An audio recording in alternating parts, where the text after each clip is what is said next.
Hold it. You're not that pretty. All right, man. Wait. I took up the wall. I took up the wall.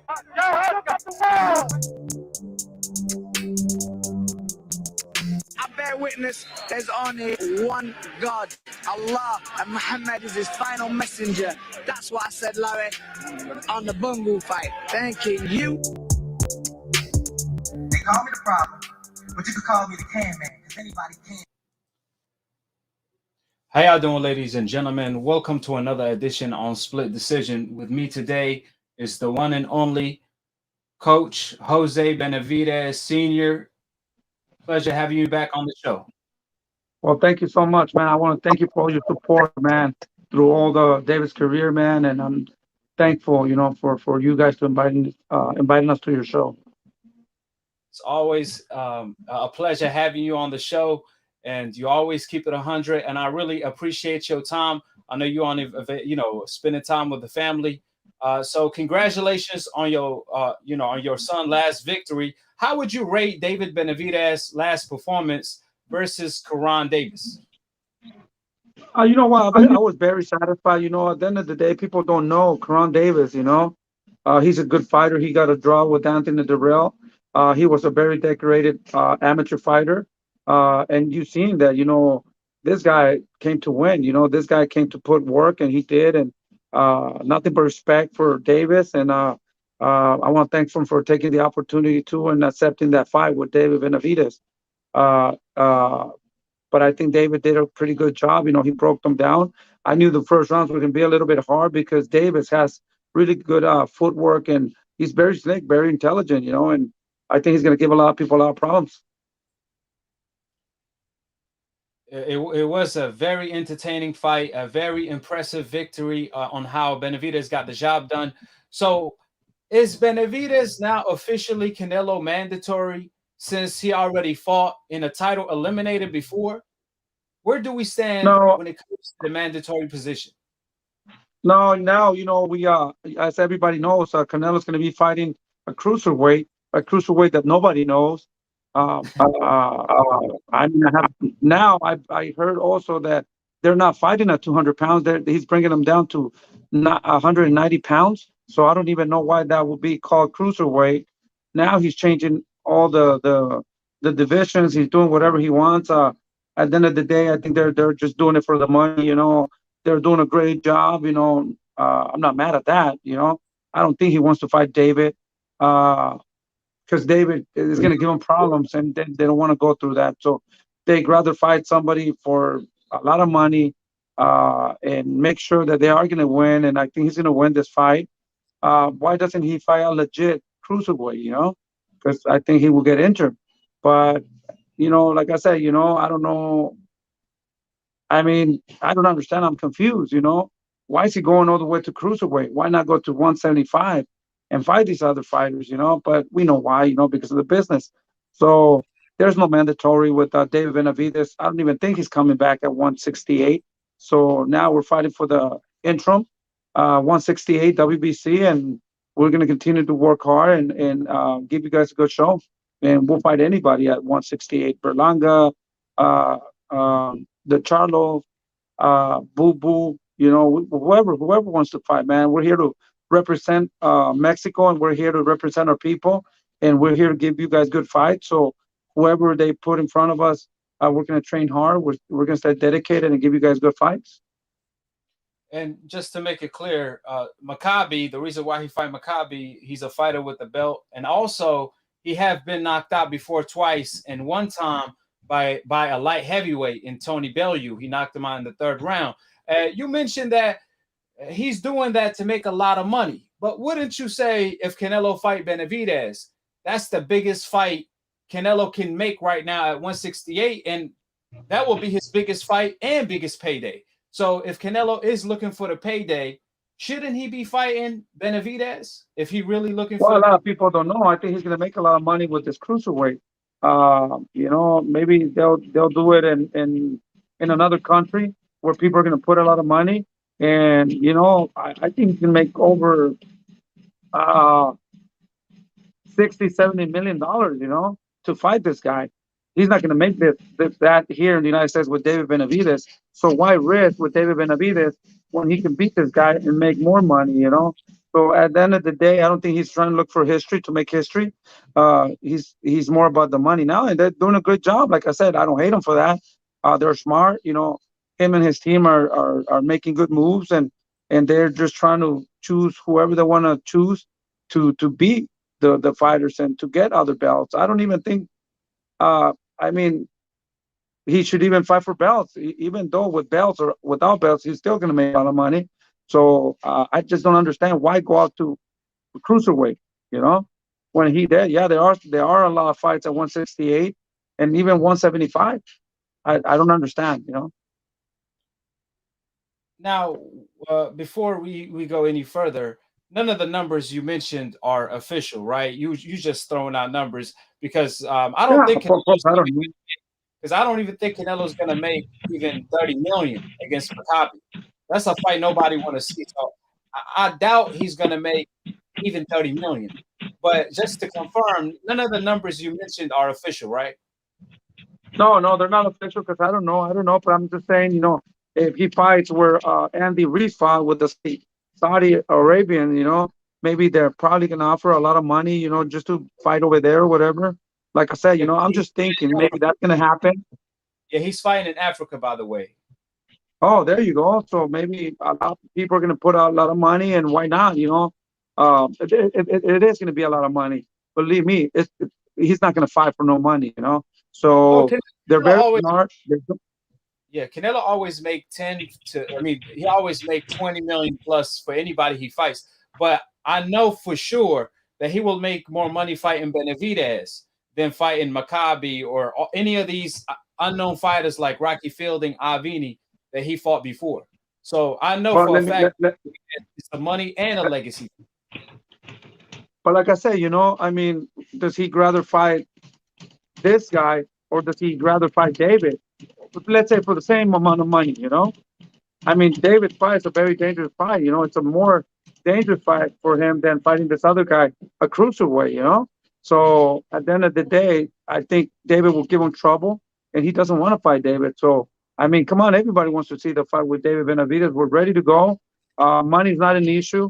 You know, I mean, we'll accept his conditions or whatever he wants. You know, we just want to fight. We just want to make history too, and we want to show people where we at. Don't get me wrong, he's the best 168. He's the king of the super middleweight, you know. But we're not afraid. We're willing to take that risk to fight him and show the people what we have. Yeah. Well, I'm pretty sure a lot of people know that Canelo wouldn't even fight Benavidez, even if it's for more money, let alone if Exactly. it's for the same money, you know. But you know, from what he would you say Canelo is creating illusion of greatness by continuously avoiding the best fighters in each weight class and just, you know, picking on certain opponents that he's guaranteed the victory almost like against Avini, Rocky Fielding, and this guy Maccabi that no one knows. Do you think that's what's going on here? Because that's what Timothy Bradley stated as well. Yeah, of course. That's what I think is going on. I mean, I don't think he wants to make history. Um, I don't think you know, people are not going to accept him as the best pound for pound fighting these guys, you know. Yeah, he's making a lot of money, but at the end of the day, the Mexican people, they know about boxing, and you know, he's all about more money than making history and being the best at 168. I mean, I don't even know what to say. I mean, why is he going to 175? Okay, who is he gonna fight at I mean, at cruiserweight. One, he beats this guy. He's gonna keep jumping down. I don't think he's gonna stay there and defend his belt. I think that would be super dangerous defending it again against a good guy, maybe number one or number two. I just don't see it. Why would he go up to cruiserweight, fight, beat this guy, and then what? Well, what it looked like Canelo is doing from the outside looking in is he's trying to secure uh, as much money as possible with the least amount of risk. You can make more money fighting, you know, your son, but that will mean more risk. That's a 50-50 fight. He's not willing to take anything like that, you know. And Exactly. That was a very exciting fight. Fight David Benavidez, a very even a better fight, 2-3 times better than fighting the the cruiserweight that he's fighting, you know? I mean, the people should tell me why he doesn't want to fight David. He says that David hasn't fought any champion, that he hasn't done anything. So, I mean, if it's so easy, why not beat him and make a lot of money? Well, Maccabi haven't fought nobody and he haven't did anything. So how come he's getting the fight? Exactly. That's what I'm trying to say, you know? Yeah. So at the end of the day, right now, you know, him and his team, they could do whatever they want because people will do whatever he wants. He brings a lot of money to the boxing business anyway. So I'm not mad, you know, like I said, you know, my respects, and keep making as much as you want, but he's gonna be criticized by everybody. So at the end of the day, I mean, I don't think he cares. Well, he keep robbing the bank and he's not getting locked up. So Canelo figured I'm gonna keep robbing the bank. So he gonna continue making easy money, right? Easy money. I want to get your thoughts on this right here. So Canelo was given the WBC belt. Literally, he was given the WBC belt at 168. At 168, when he requested to fight Abi Yildirim. Then he was given enough time to become undisputed. And now, instead of the WBC ordering Canelo to fight David Benavidez, since this fight have been long overdue, they approved Canelo request to fight Maccabi at 120. I mean, I'm sorry, at 190 pounds. What's your thoughts on that? I mean, shouldn't Canelo be held accountable like every other fighter? Of course, I think he should fight David Benavidez at 168. At least defend your titles one time and then move up. You know, that's what I think it should happen. I think everybody wants to see this fight. I think it will be a great fight. It will be a really hard fight for us, a very dangerous fight for us, but we're willing to take that risk. I think that's what he should do, and then go somewhere else, you know, and show the people that he's the best by beating David Benavidez, you know. But like I said, right now, he could do whatever he wants. He does whatever he wants, and people are not going to be happy the way he's doing things, you know. So I don't know how this is going to end up. We're ready to fight, man. And like I said, you know, I mean, at the end of the day, you know, they could do whatever they want and do whatever they want. I mean, we're here. He wants to fight. When he comes back, we'll do it. If not, we continue to fight. We just get we're getting more and more experience every day. If Canelo does move back down to 168, would David Benavidez force Canelo to fight or vacate the WBC title before he moves up to 175 pounds? Before David moves up to 175 pounds? We're here, man. We're here to work hard to give you guys good fights. We're fighting for the eliminator title, and I'm pretty sure David's going to win it. We're work extremely hard. We're going to continue working hard, and I don't think he's coming back. I'll be honest with you. I don't think he's coming back because David is waiting for him. So he'll have a lot of pressure if he comes back to the 168. People are not going to forget. They're going to demand that fight. And I don't think he's in a good position, you know. I don't understand why he doesn't want to fight David, you know. So we're going to be here, and we're going to keep working hard, looking at spectacular in order for that fight to happen. But I'm telling you right now, I don't think he's going to come. He's going to come back to 168. Well, he can run, but he can't hide, because even if he goes to, we'll go to 175. Exactly. We'll chase him at 175. Well, you know, David Benavidez, after his last fight, he called Charlo the P word. Now, Charlo, he stated that he's willing to fight Canelo in Mexico City in his house at 168 pounds. But he said Benavidez got to come down to 160. What's your thoughts on that? Well, I don't understand. He's a duck, you know. Does he want to fight Canelo 168, but he doesn't want to fight David at 168? He wants David to come at 160. There's no way, man, we could do 160. If we could do 160, there would be no problems, you know. I just don't see that, you know. He wants to come out and fight at 168. Let's do it, you know. We're ready to take that fight tomorrow, right now, you know. That's another guy that doesn't want to fight David Benavidez, and I understand, and it's okay, you know, if you don't want to fight him. I mean, I feel good actually, because they feel that David can beat him, so that's why they don't want to fight. I mean, there's a lot of money there with David too. It could be a pay-per-view fight, with David Benavidez and Charlo. That would be a great fight too. Why not make it? There's no way we can do 160. There's no way. No, there's no possibility. And that's why he's saying that, because he knows that we can't go to 160. So I mean, he's just trying to use whatever he can to not to fight David. Well, on a recent live, Charlo stated on Instagram, "Why fight David Benavidez? I'm already rich." What's your comments? Yeah, that's a stupid thing to say. If you're rich, can you be more richer? I mean, fighting David Benavidez will leave you a lot of money, and maybe you can even retire from that, if the Canelo fight doesn't come with him. So I think that's the biggest fight in his whole career, fighting David Benavidez. Imagine how much people will buy the pay-per-view. That's a great fight. That's a dangerous fight for us too. My respects to Charlo. He's a good fighter, man. He hits hard. He's very slick. His IQ is super good. I mean, he has a lot of talent, man. That's a very dangerous fight, but we're willing to make that sacrifice too and fight him. At the end of the day, that's what we're here for, to make those big fights, the fight that people want to see. So I think he can make a lot of money on this fight too. Yeah, and the winner will put himself in a better position to get the Canelo fight. So it makes sense. It makes all the sense in the world. Now, obviously, Jamal Charlo. I mean, when I spoken to you last time, I asked you who would win between Charlo and Canelo, right? And you picked Charlo. However, after Charlo's last performance, he did look vulnerable. He looked vulnerable. I don't know, for some reason he don't look the same. After watching that performance, have your opinion changed, or you think that's just like a one-off? What's your take on that? I think that Charlo, it's like I said, he has a lot of talent. He's a very dangerous fighter. He hits really hard. I think he didn't get ready for that fight that he had last time. I don't think he trained 100%.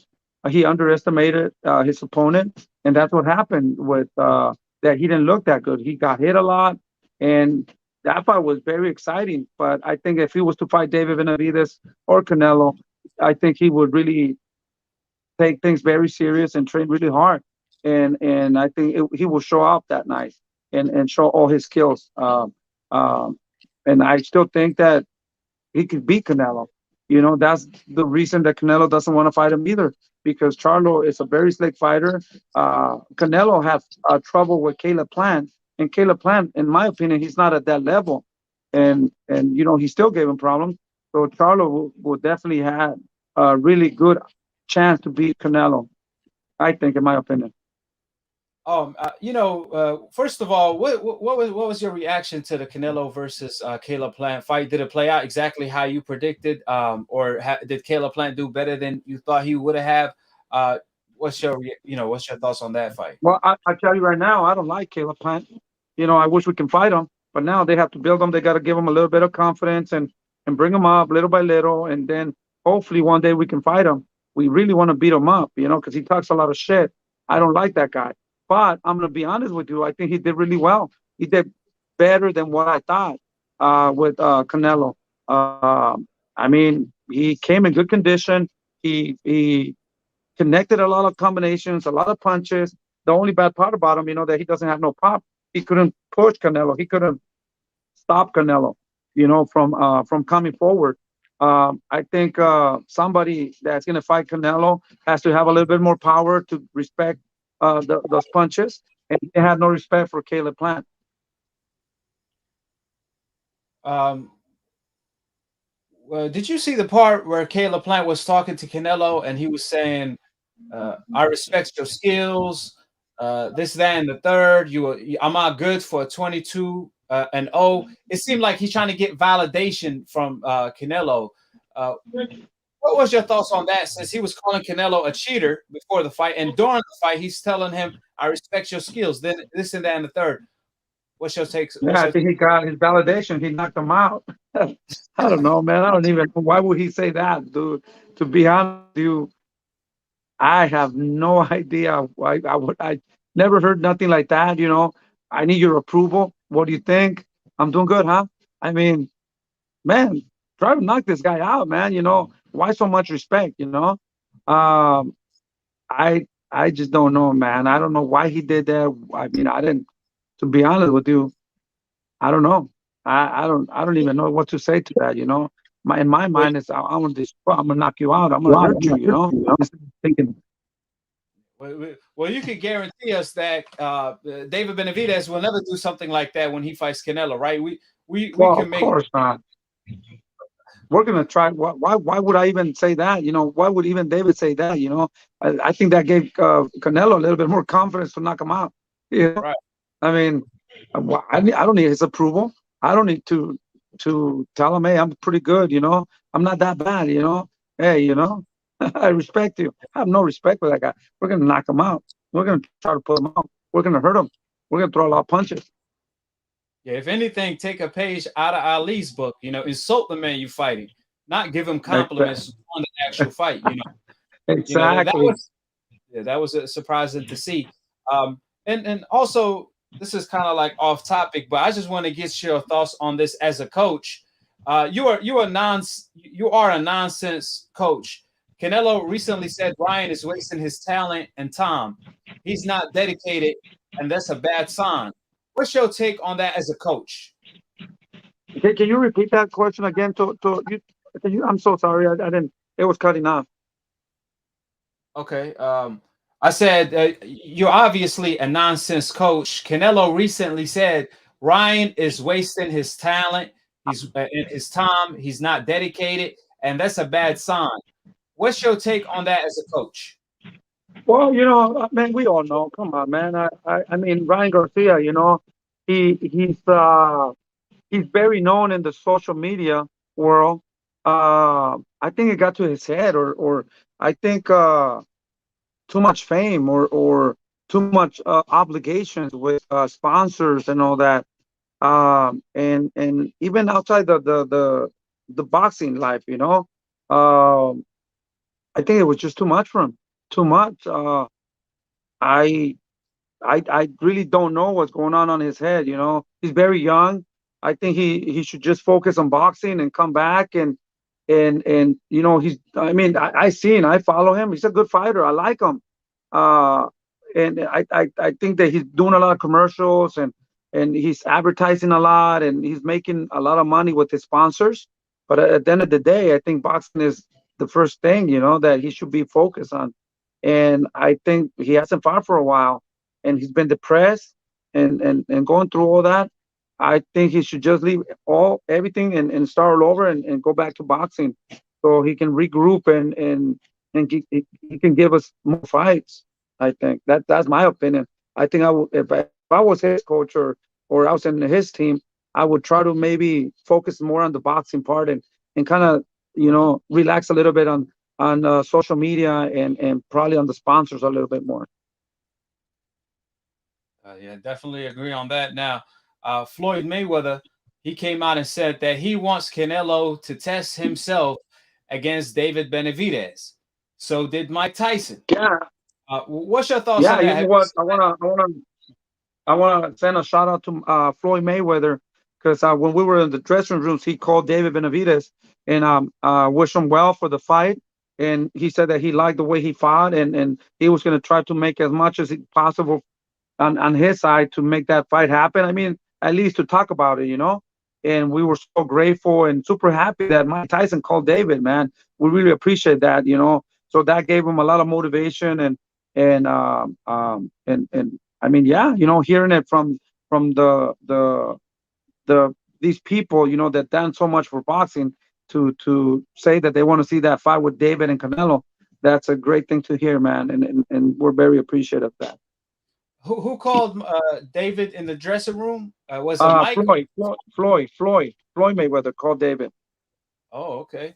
That's what's up. Yeah. Well, let me tell you what Canelo said about David Benavidez. He came out and said that, quote, Benavidez is a great fighter and dangerous.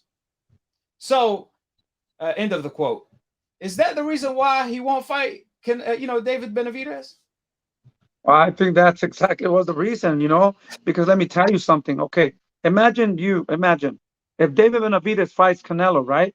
We can fight in Mexico. We can fight in Texas, Las Vegas, anywhere. That will be a good fight. It will be even better than Caleb Plant or one of the biggest fights that he ever had because David's going to come forward. We're going to go to war. We're not going to move around. And you know what? It's going to be a short night either way because we're coming with everything. And I think Canelo doesn't like the pressure. He likes to chase people around. So I'm not saying that we're going to knock him out. I'm not saying that we're going to beat him, but it's going to be a tough fight. It's going to be a war. It's going to be a good fight.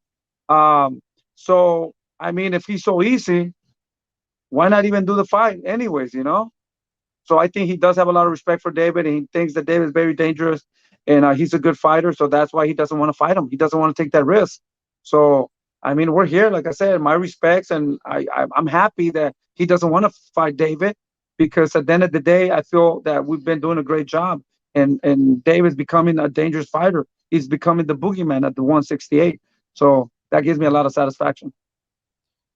Well, it's fair to say he been the boogeyman for a very long time. That's why he never got the Caleb Plant fight, or any of the big fights at 168. But would Benavidez ever take a page out of like obviously we talked about how dangerous he is, and it's extremely difficult to book him the big fights.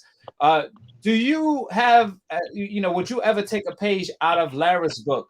The way he pulled up on Canelo. And that pretty much did it for Lara. Like he pressed, Canelo buttons, and that's how the fight happened. Would David Benavidez do anything like that? We are doing it. We're going to continue doing it until we become world champions. And once we become world champions, we're going to give everybody opportunities. Like I say, even now, we don't mind fighting in Berlanga. We don't mind fighting whoever wants to fight. We fight anybody. Just to make sure that we fight the best and we make history. But once we have that belt, I think we're going to fight whoever's dangerous out there in order to make history. I mean, I don't know what to say. I was asking more so since Benavidez can't even get the fights, like with Canelo, for example.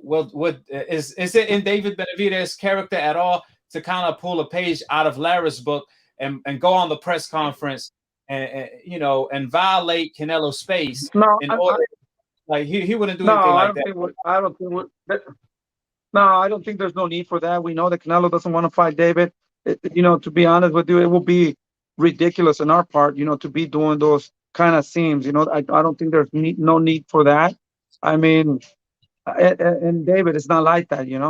David's not going to go on his training camp or any of his press conference or whatever. I don't think we need that. We know that Canelo doesn't want to fight him. I mean, no matter what we do, I don't think Canelo is going to fight him.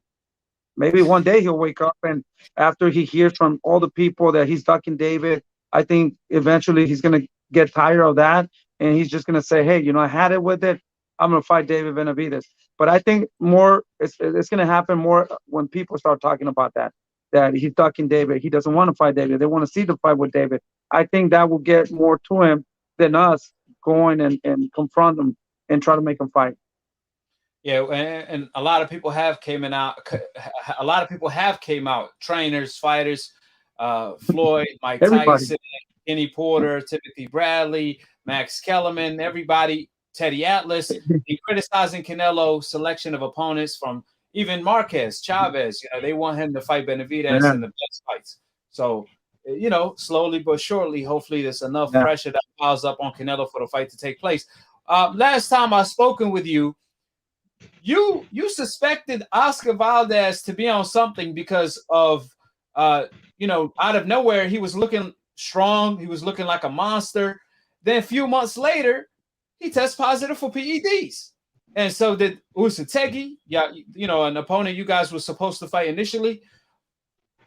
What do you say, in your opinion, what is a fair punishment for fighters who cheat in the sport of boxing, since in this sport you could physically kill your opponents? Man, it's really hard, to be honest with you. We don't use that. We never been caught with that because we don't need that. I don't know if people need to use that in order to get more fights and more money, more fame.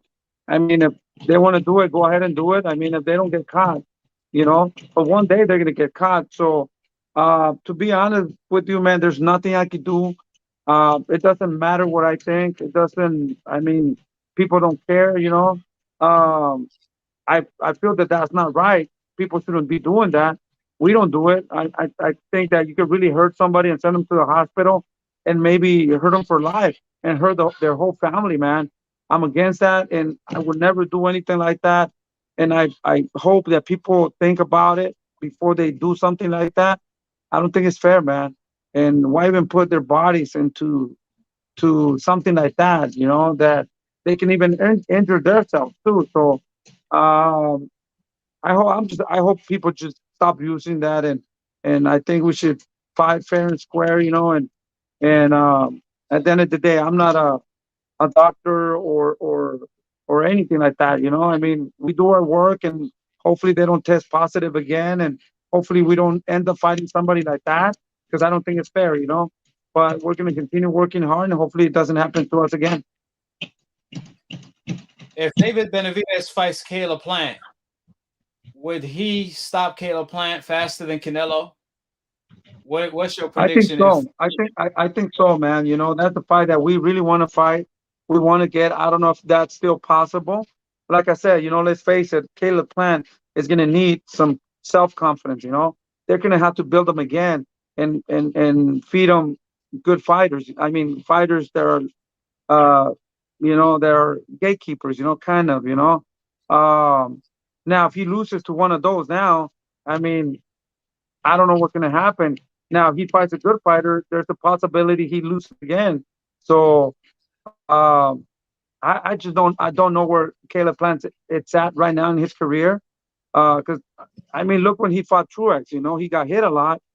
Uh, I mean, I mean, I don't even know. Like I said, I think he should come back and keep going. But like I said, it's going to take a while for him. I don't know how bad his mind is, his self-esteem now. He promised the world that he was going to be undisputed, and he said so many things, and now I don't know how he's taking it. So I don't even see that fight, but we'll be happy to fight him soon, like now. But I don't think they're going to give us Caleb Plant anytime soon. Edgar Berlanga last performance. I don't know if you got a chance to see it. What was your take on it? And I always said that, Edgar Berlanga, they put a lot of guys that did not have no experience, guys that we were supposed to knock out, and he did. But it got over his head that he was really good.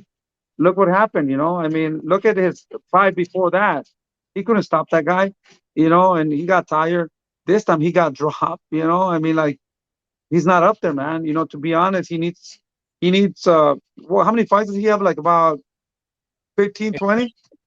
Yeah, about 18, 20. Yeah, 18. I think 18, it's around. 20 to me in my evaluation, he looks like he has like about 8, 10 fights, you know, in reality, So I think he has to develop a little bit more. He has to move his head a little bit more, use his jab, work the body a little bit more.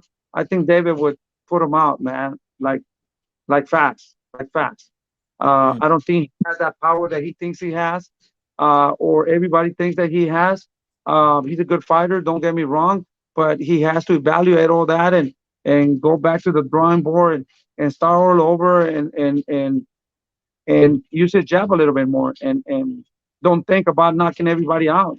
I think he should start working on his skills and definitely he can become a world champion and he can become really good and it could be a good fight like in 3-4 years with David Benavidez. Bob Arum called his performance trash. Do you think that's a fair assessment, or do you think he just overlooked his opponent, or do you just think he's not that good of a fighter? Which one is it? I don't think he's that good of a fighter. Like I said, they feed him a lot of guys that he was supposed to put out, and it got to his head. He should have stayed humble. And like I said, he thinks he's a superstar. He thinks, right now in his mind, he thinks that he deserves to have pay-per-view fights and fight whoever, he's ready. And we've seen that he's not ready. So, like I said, he should stay humble, keep working hard, and keep working on the jab and head movement and keep working pretty much everywhere around, and try to get better and and like I said, just keep working hard. Right. Just I want to get a couple predictions from you because obviously, everyone loves your breakdowns and your honest opinion on fights. Fights coming up: Tank versus Pitbull Cruz. What's your thoughts on that fight, and who you have winning? Oh man, I think that's going to be a really good fight because these guys are going to come forward. Tank has a little bit more skills, and he fought more good fighters, more opposition. I think Tank is going to take this fight. Maybe, in my opinion, I think he's going to end up stopping Pitbull because Pitbull's going to come forward. It's going to be a war in there, and it's going to be a great fight, man. I can't wait to see that fight. But I'm going to lean towards Tank Davis. Would you say this is a better fight than the Rolly fight, or you think Romero had a better chance? No, than Pitbull? I think the Rolly fight would be a better fight. I like Rolly, even though Rolly doesn't like me. I like Rolly. I think he's a good fighter. He's a very dangerous fighter. He's an awkward fighter, very awkward, and he's a fucking animal. He's a monster. So he don't care, get hit to get something. So I think that would have been a little bit more exciting because it was going to be more like a street fight. And the only way that you could beat Tank Davis is making it into a street fight. And I think it was, man, that to me, that would have been a better fight. I don't know why they should have let him fight. But to me, it was more interesting and more exciting. And I was just counting for those days, man. But now I still want to see it, but it's not as much as I wanted to see it when Rolly was in there. Yeah, and the build-up was going to be really nice. Sean Porter sparred David Benavidez before the Errol Spence fight. They was just working on certain things. Now he's fighting Crawford, obviously. Who you see winning this weekend? I think Terence Crawford is going to win. Terence Crawford is a good fighter. He fought Jose Benavidez Jr. He beat Jose Benavidez Jr. I think he's very smart. He has good legs. And Sean Porter is a good fighter too, but I think Sean Porter just comes and throws a lot of punches, and I think Terence Crawford is just going to counter and kind of take over and control the fight. And that's another good fight. But I see Terence Crawford winning this fight. I would like to see an upset, and hopefully that could happen. But I think Terence Crawford should win this fight. Teofimo Lopez versus Kambosos. How you see that fight playing out? Kambosos says, I know more of the fight that they cancel, but to be honest, I haven't even seen a fight of Kambosos. That would be another great upset. I would love to see that upset. I don't like Teofimo Lopez. I don't like his dad. They talk a lot of shit, I mean, I would definitely love for Kambosos to beat these guys, and ground them a little bit, so they can understand that, you don't play around in boxing, But I see Teofimo, probably winning this fight because I don't know who Kambosos is. And he's not a very known fighter. But in boxing, anything can happen. But that would be a great day for me if I could see that big upset. Jojo Diaz versus Devin Haney. That's the weekend after that. That's a good fight. That's a good fight, man. That's I know Jojo Diaz very well. I know his dad. I know Devin Haney's dad, and I know Devin Haney. To me, they're good people both. It's a good fight. It's a test for both of them, and I can't wait for that fight either. It's gonna be good. It's gonna be a really good fight. But I'll be happy with whoever wins that fight. Hopefully both of them show up that night, and it's going to be very interesting, to see who wins that fight. To be honest with you, it's a tough fight for both, and I'm going to enjoy that fight, and whoever wins, I'll be really happy. A dream fight, and I call it a dream fight because this guy can't get this fight in particular. Who would you pick to win between Canelo and Andrade if they had ever fought for undisputed at 160, or if Canelo fights him, who Canelo versus Andrade, right? Boo-boo, right? Boo-boo, yeah. Who wins? I think that's another fighter, man, that Canelo doesn't want to fight. You know, he tries to make excuses, payday. He wants payday. Terrible fighter. Terrible fighter. I mean, if he's a terrible fighter, why not fight him? You know, that's another fight I want to see. People want to see that fight. You know, my respects to Boo Boo. He's a great fighter. He's a good fighter too. And that's another fight that, you know, we would love to have, you know, with Boo Boo. He's a very dangerous fighter too, man. My respects. But that would be a great fight, you know, too, for us. And we're willing to do that too. Um, and you know, the reason I want to fight him because Canelo doesn't want to fight him. You know, so then we want to show the people that will make that fight happen. You know, but I think I will go with Boo Boo. You know, to be honest, I think he would really give trouble to Canelo, and Canelo knows who are the fighters that will give him trouble. And I'm not saying that Boo Boo's going to win, but he has a really, really big chance to win. At the end of the day, Canelo's the best right now, the 168. But those are the guys that he doesn't want to fight. He doesn't want to fight David Benavidez.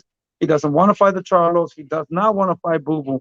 So my respects to these guys that they want to fight him. And Canelo does not want to fight none of these guys.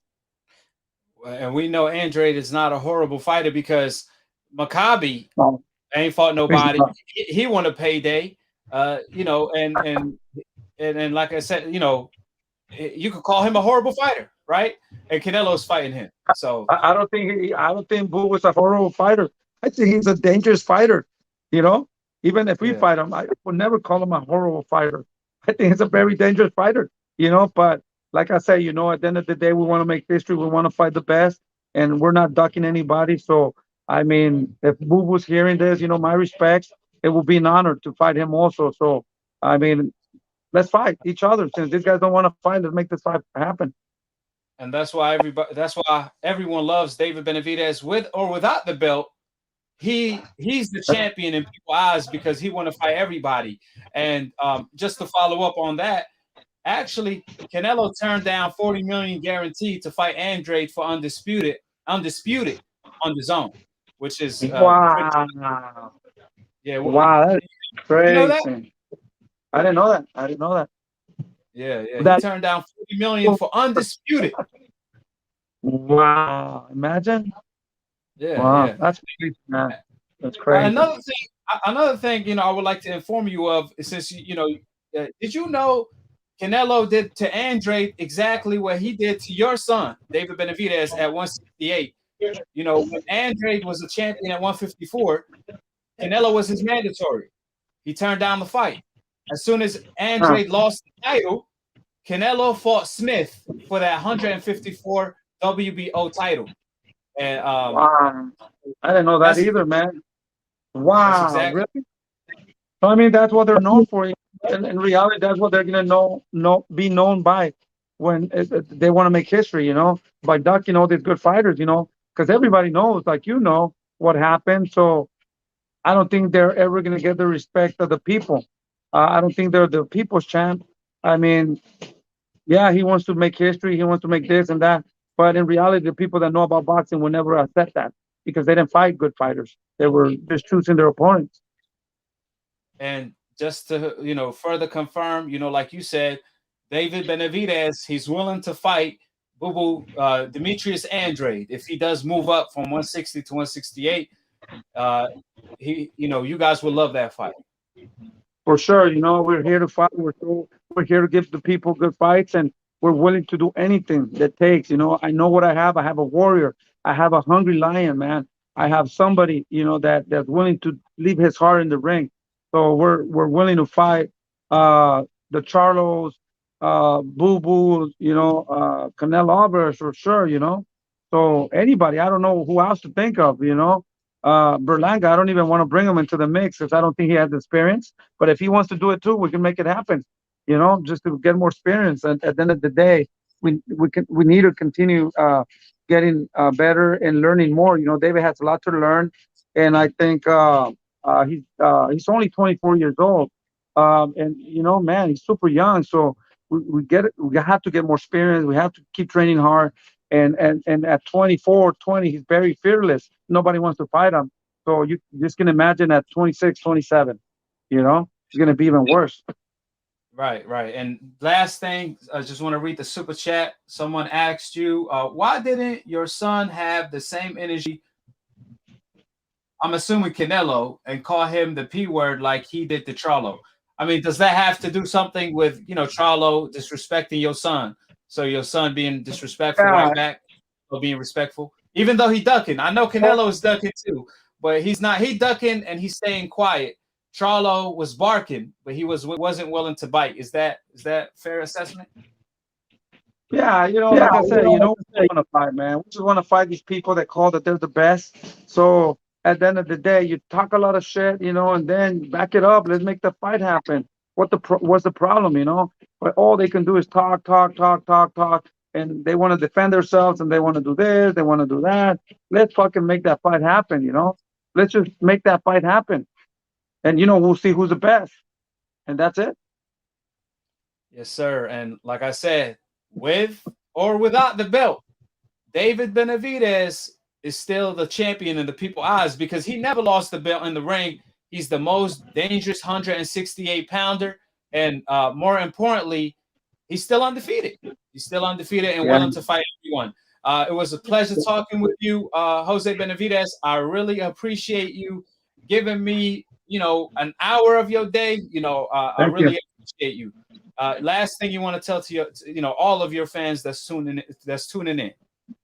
I just want to thank you, man. Thank all the fans for all the support. Like I always say, we're going to continue to work hard because I don't want to look stupid. When we go to the fights, we're training hard. We're very dedicated and we learn every fight, man. That, the dedication, the sacrifice and all that to give you guys good fights because opportunities are here every day.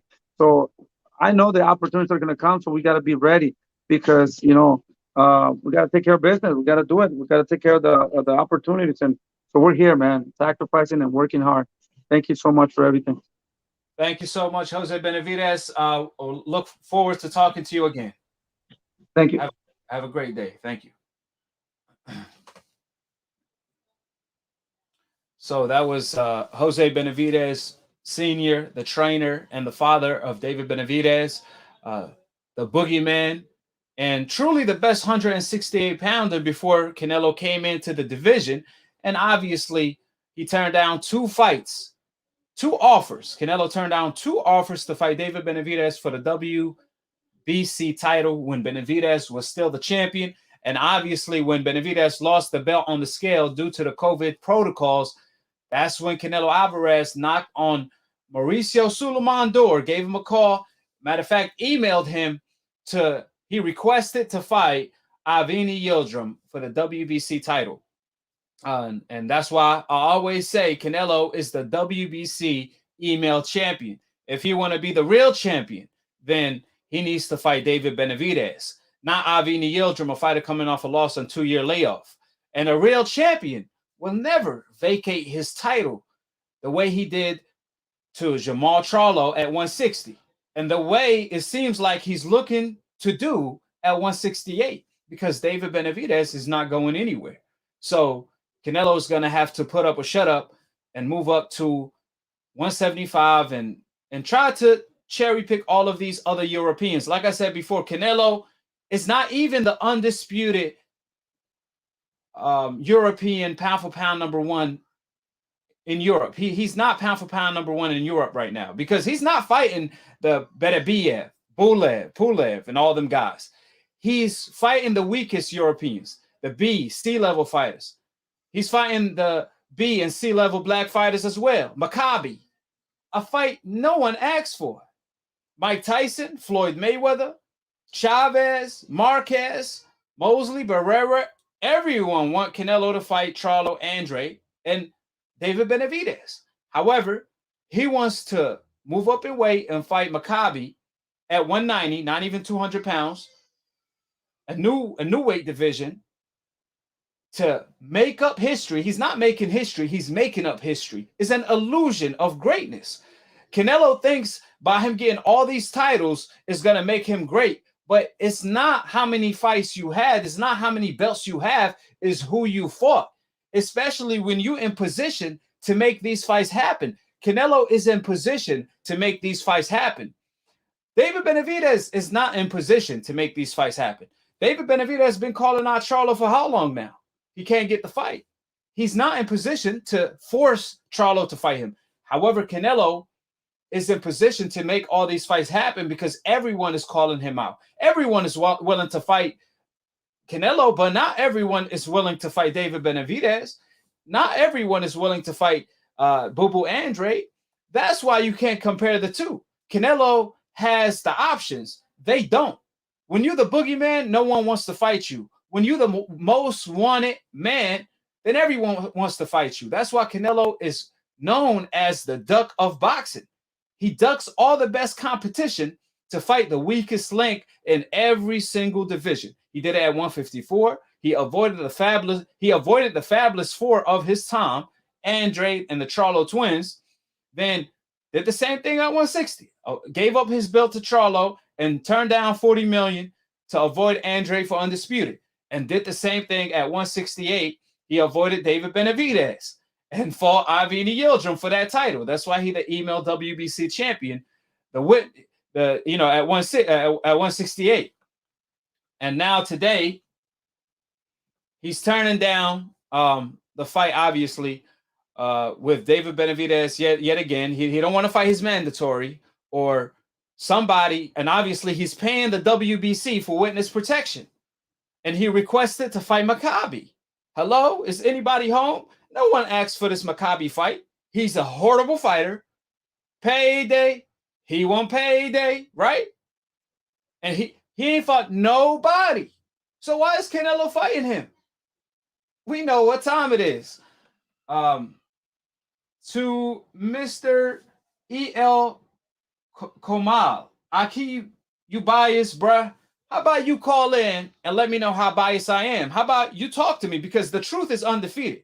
So I know I could back up everything I just said because everything I said is a fact. You can't point out anything I said you disagree with because everything I said is a fact.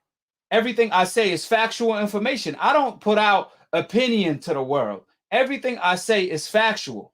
So you can't, we can't disagree when it comes to the facts. There's nothing to debate. That's why I always win. I always win all of the debates because you can't disagree with the facts. You could disagree with an opinion, like, yeah, I believe this guy gonna win. Yeah, I believe that guy's gonna win.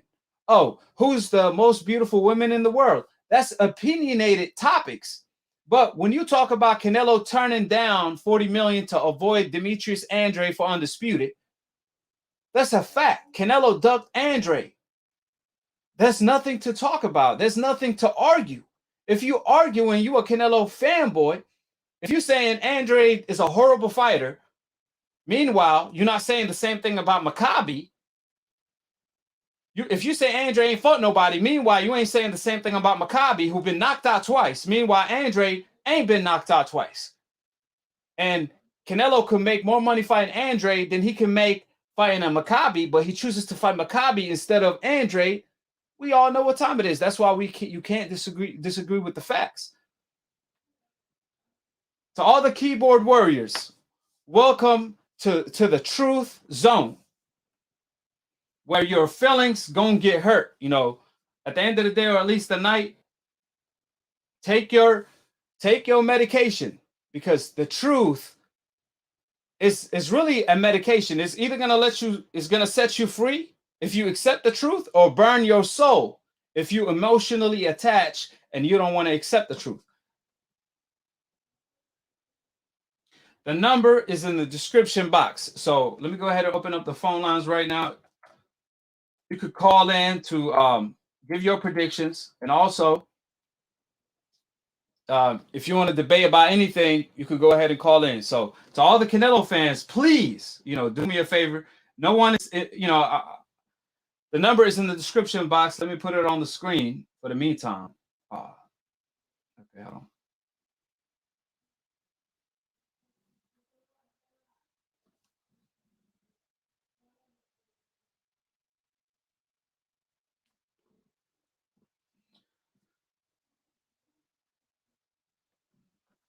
So call in, and I'm going to go ahead and give you guys like 5 minutes to call in. To all the Canelo fans, please call in.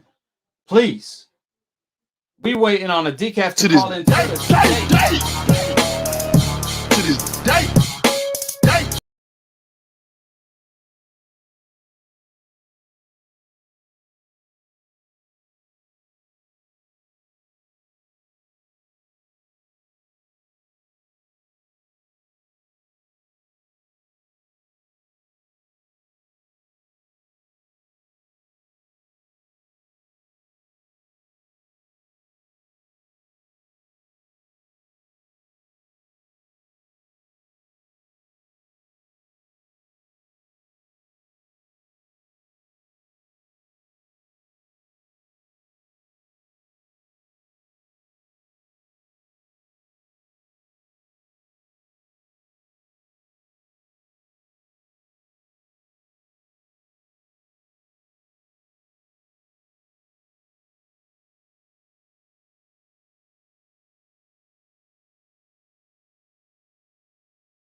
Welcome back, ladies and gents. And like I said, make sure you guys join me by calling in to give your predictions on the fights. And to all the Canelo fans that continues to defend Canelo Alvarez blind, since they obviously a fighter fan, not the fan of the sport of boxing. If you are defending Canelo Alvarez for fighting Avni Yildirim, a fighter coming off a loss and 2-year layoff, Rocky Fielding, and Maccabi, instead of wanting him to fight Charlo, Andre, Benavidez, the best fights that everyone wants to see, including Mike Tyson, Floyd Mayweather, and all the greats, then I truly believe if Canelo fight me next, you Canelo fans will defend him and say, oh, well, he the face of boxing. He could do whatever he wants. No, you mean he's the duck of boxing because he don't have the cojones, the courage to fight the best. So how can you claim he the best when he's not even willing to fight the best in his own division? You can't have it both ways. Crawford, I know Crawford will never give up a belt. I know Crawford wants to fight the best in his division. That's how you know he's the best in the world, because he's willing to prove that he's the best. He wants to fight the best. So that being said, to all the Canelo fans, like I said before, make sure you guys call in, please.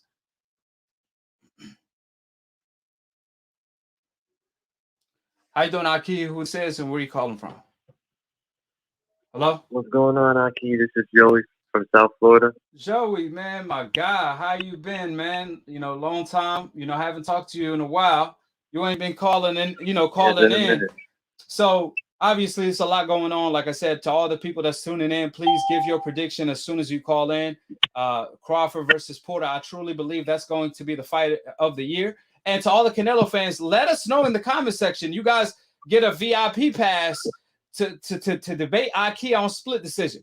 So to all you Canelo fans, if you want to debate, if you claim I'm being biased, please drop your area code in the comment section below and raise your hand to debate, because you're getting smoked today. But obviously we know that's too good to be true. We know you guys are nothing but keyboard warriors. But Joey, what's going on? What's your reaction to Canelo fighting Maccabi instead of Benavidez, Charlo, the fight that he been promising us?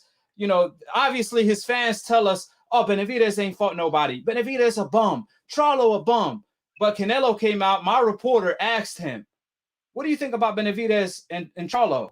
He said they great fighters. They are great fighters. And Benavidez is dangerous. This is what Canelo said. But let his fans tell it. They nobody. They horrible fighter. They want a payday. So talk to me. What's your take on that? I mean, I got to admit, Canelo, he's amazing. He's pound for pound #1 when it comes to letting me down and cherry picking. I've never seen anything like this. I really thought he was cornered, because I'm like, he's got opposition at 160. He's got opposition at 168, David Benavidez. He even has opposition at 175, Berlanga and Bivol, if he really wants to go up there, which is great, top-level fighters. And I'm like thinking Canelo's finally going to fight the best. He's going to show that he actually might be the best fighter in the world. And instead, he goes the quote-unquote greatness route that Canelo fans love to call it, and go all the way to cruiserweight to fight this guy I've never even heard of, who's never beaten the champion, who I saw his last few fights looks completely awful, but this is a guy who, quote-unquote, is worthy of a Canelo fight. But Andre, Charlo, Benavidez, even Bivol, the guys who Canelo was claimed to be begging to fight, now is nowhere near Canelo's agenda, is now fighting this Makuba guy, and they call it greatness. We have to give credit where credit is due, right? And I never gave Canelo, I truly believe Canelo deserved more credit. Credit is earned, not given. So when it comes to Canelo, he truly is the cherry picking king. I mean, pound for pound of all time, he got it locked, because he never failed to amaze me. I mean, Rocky Fielding, then Avni Yildirim, a fighter coming off a loss and 2-year layoff, and then now Maccabi. Like, it's one thing if Maccabi, like you said, was like the king at cruiserweight, But he won a title that was vacant when Usyk moved up, because Usyk was the king at cruiserweight. I didn't see Canelo knock on Usyk's door trying to be great, trying to make history. I didn't see him do that. But as soon as Usyk moves out of the division is now weak. All these vacant titles. This guy Maccabi wins the title fighting I don't know who, and you know now Canelo's knocking on his door. So to all the Canelo fans, doesn't Maccabi want a payday? Is he a horrible fighter? Who have he fought? Since y'all say all these other fighters, the greats want Canelo to fight, haven't fought anybody. So who have Maccabi fought? We all know what time it is. The only guy Maccabi fought was a light heavyweight that moved up, Tony Bellew, who knocked him out. Tony Bellew knocked out Maccabi in the third round. I mean, respectfully, Maccabi is obviously getting a payday. This doesn't fall on Maccabi at the end of the day, or at least the night. This all falls on Canelo. But man, I was watching Maccabi highlights, and he looked terrible on the highlights. I'm not talking about his actual fight. I'm talking about his highlights. I'm like, let me see who this guy is. Like, and then I'm watching the highlights. I'm like, oh my God. Talk about a horrible fighter. This man looked horrible on his highlights. How's that even possible? So that's who Canelo is fighting. That's, you know, when the whole time we told Canelo you need to stop avoiding these Black American undefeated fighters, he figured, oh, okay, I'm avoiding Black fighters. Let me fight Maccabi in Africa. You know, it's like we didn't tell you to fight a Z-level Black fighter. We're telling you to fight the best American Black fighters, Andre, Charlo, who are undefeated. I mean, it's like this. I'll tell all the Canelo fans, this is Canelo. You know, when you go to the Olympics and there's a race, there's a race, and we're trying to determine who's the fastest man in the world. If Canelo goes to the Olympic, he's the type of athlete who says, look, I'm not racing any athlete that's Black. So all the Jamaicans that always medals, you guys can't participate yet. Sit on the bench. All the Mexicans sit on the bench. I'm only racing B or C level racers from Europe and even Africa. I'm willing to do that. And then Canelo smokes the competition and says, oh, I'm the best in the world. I'm the fastest man in the world. No. It don't work that way. If you're saying you're the fastest man in the world, you got to race everybody from every ethnicity.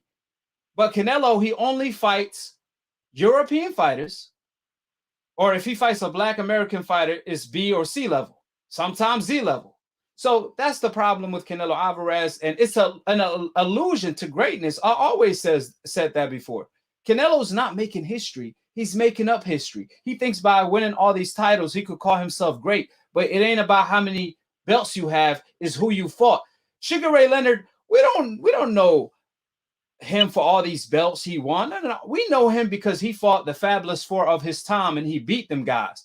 Hagler, Hearn, Duran. That's why we know Sugar Ray Leonard. That's why we know Muhammad Ali, because he fought Frazier. He fought Sonny Liston. He fought George Foreman. That's why we know Floyd Mayweather. He fought Pacquiao, Canelo, Maidana, Sugar Shane Mosley, Oscar De La Hoya, Ricky Hatton, Corrales, Hernandez. So what do we know Canelo for? Every time he stepped up in competition, it was either a robbery or he lost. Versus Gennady Golovkin, Lara, and Floyd Mayweather. So we all know what time it is, you know. But, you know, let me make sure. Hold on. Let me look at the comments, because I want to make sure there's no decaf that dropped his number. Hey, Southpaw, drop me your area code too. I want to know your area code. Okay, so Joey, this weekend, Crawford versus Porter. I truly believe that's the fight of the year. Give me your prediction and how you think the fight is gonna play out. Man, I've been waiting for this fight for months, ever since it got announced. But I think it's going to be, like you said, fight of the year without a doubt. And I think Crawford's going to get him out of there in the 10th round. I got Crawford by 10th round knockout. I think Sean Porter is an excellent fighter. He's fought the best of the welterweights. This man has no fear. He'll fight anybody you put in front of him without a doubt. But I think Crawford is just the guy to put him away. And it's just Crawford. It's not about Crawford's power. It's about Crawford's timing and precision, man. He's got it better than anybody at 147. In terms of that right there, Crawford got it in spades. So I cut Crawford by knockout. And he's one of the best finishers in boxing, no question. So I think he's gonna hurt Porter and then take him out. And my thing is that I think it'll be a little challenging for Crawford in the beginning of the fight because of Porter's pressure. But eventually, I think he's going to be able to handle him and just, find his rhythm, keep him off range. And even if he fights Crawford on the inside, Crawford has excellent punch selection. He knows how to hit you from the body. He has mean uppercuts. So he has excellent footwork. And if you saw anything from his Amir Khan fight, you coming forward like that, he can easily meet you with a check hook and just come from a different angle. As well as that, he can switch. He's a switch hitter. So it's like Shakur Stevenson said, sparring Terence Crawford. You never know what to expect from this guy. So Sean Porter's in for a lot come Saturday night. So I think it's going to be a great fight nonetheless. Yeah, and one thing we have to respect Sean Porter for is he always fight the best. That's what we wish Canelo will do, right? I mean, look at Sean Porter. He got the deepest resume in boxing. He always fights the best, and he will forever have my respect, regardless of my thoughts on him as a commentator when he's biased towards certain fighters. As far as him in the ring, he always delivers the fights the fans want to see. And he gives a competitive fight every time. Classic fights with Keith Thurman and Errol Spence. This is a tough fight. I truly believe stylistically, Sean Porter gives everyone a tough fight. I mean, this man beat Usyk back in the day in the amateurs at heavyweight or something crazy like that, maybe cruiserweight. And now look at Usyk, 2-time gold medalist or probably 1-time. Is Usyk Andre too? Is Usyk 2-time or 1-time gold medalist? I can't remember. He might be 2-time. I'm not sure, but he also beat Andrade in the amateurs as well. What I heard. See, he beat Andrade. He beat Usyk, who's a gold medalist, and now is the heavyweight champion of the world. So that's big. He fought Daniel Jacob in the amateurs, so he kept moving down in weight because he was playing football back in his earlier days. So he eventually moved back down in weight. And now he's at welterweight. That's why he gives everyone a tough fight, because this man is a pit bull in there. What they call Mexican style is Sean Porter. Sean Porter is really skillful, and he gives, like I said, he gives everyone a tough fight. And I think for both sides, when it comes to Terence Crawford, he has a great corner in his on his side. As far as his advantage, you have Bomac. Bomac is a great trainer. Hate him or love him, regardless of what you think about Bomac and his management skills, so on and so forth. As far as being a trainer, this man is a great trainer, and I could co-sign him as a great trainer because he breaks things down. He's really efficient with his breakdowns and studying fighters and preparing his fighters very well for their opponents. So Bomac is definitely a great trainer, and Terence Crawford have one of the best corners in boxing. So does Sean Porter. Kenny Porter is a very knowledgeable trainer, one of the best trainers in boxing. He knows boxing in and out. He always makes sure Sean is nearly perfect. Obviously, you can't be perfect in the ring. If you box, you're going to get hit. If you swim, you're going to get wet. But Kenny Porter gets Sean as closest to perfection as possible, and he's a great trainer. So as far as the trainers, they pretty much even on that part.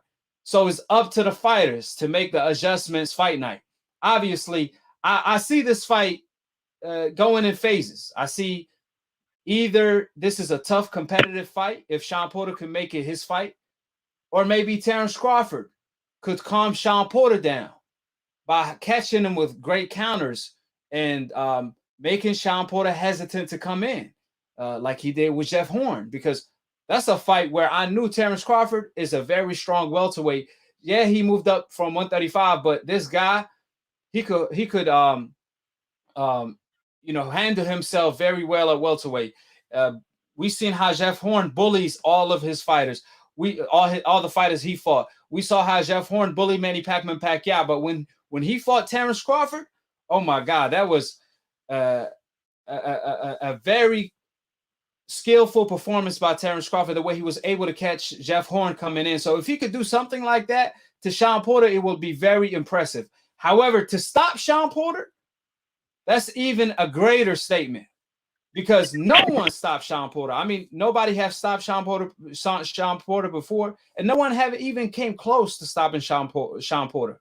What's your take on that? I mean, Terence Crawford, he came out and said this. He said, after what people see, what I do to Porter, they all gonna back away even more. He's talking about the fighters. That's why he was trying to secure those fights first, because he felt like after they see what I'm gonna do to Shawn Porter, they all gonna back away even more from the fight. What's your take on that? I mean, I understand what he's saying, because at the end of the day, Terence Crawford, there's this known myth that Terence Crawford can't handle pressure fighters, but he's already handled and stopped pressure fighters in the past, like Felix Diaz and Jeff Horn. And we saw how much problems Jeff Horn gave to a fighter like Manny Pacquiao. So an elite fighter of Manny Pacquiao's caliber, and Terence Crawford handled him easily. So I mean, don't get me wrong, Shawn Porter is a different level from Jeff Horn in a lot of ways, but in terms of conditioning, in terms of ruthlessness and all that, but at the end of the day, Terence Crawford is just another level above that, because he is the definition of a complete fighter. He can do it all and then some. As well as that, he's got dog in him just like Shawn Porter. So this style matchup is promising for an exciting fight. I can't wait to see it. But yeah, like the way I've never seen Terence Crawford so focused at 147 since he's won that title. He looks hungry. He looks ready, and I think he's going to show us why he really is arguably the top dog at 147. Now, my question to you, Aki, is if he stops Shawn Porter, if he beats Shawn Porter, that's great. But if he stops Shawn Porter, do you consider him the top number one at 147?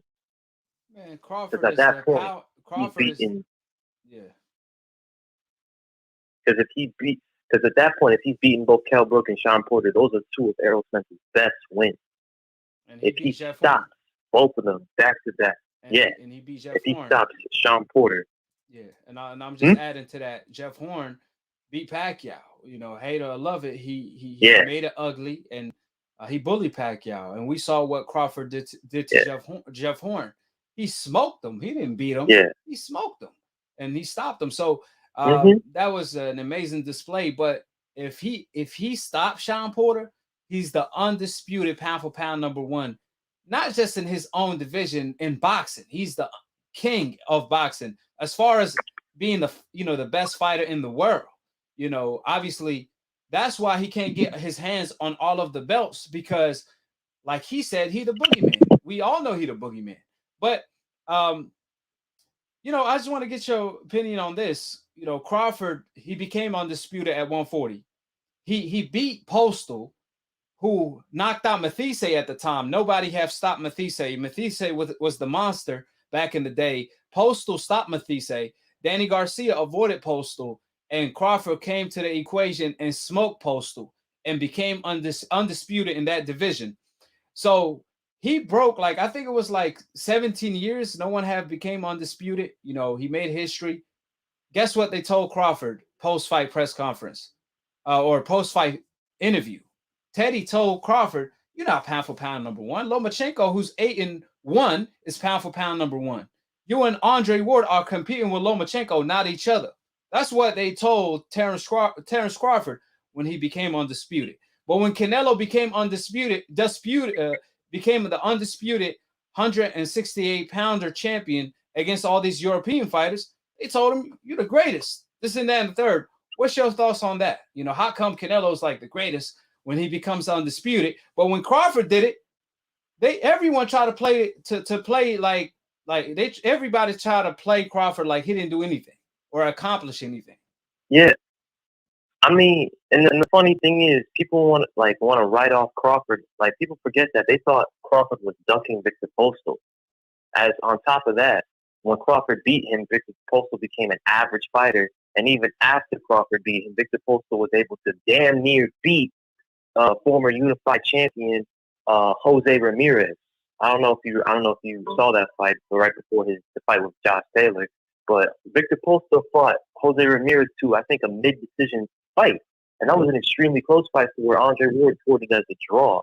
But after that, for some reason, because Crawford just completely dominated Victor Postol, dropped him twice in the fight. Now that doesn't matter. But Crawford becomes undisputed, the first one in like 10 to 15 years since Jermaine Taylor and Bernard Hopkins. It's nothing to write a book about because that division was quote unquote weak.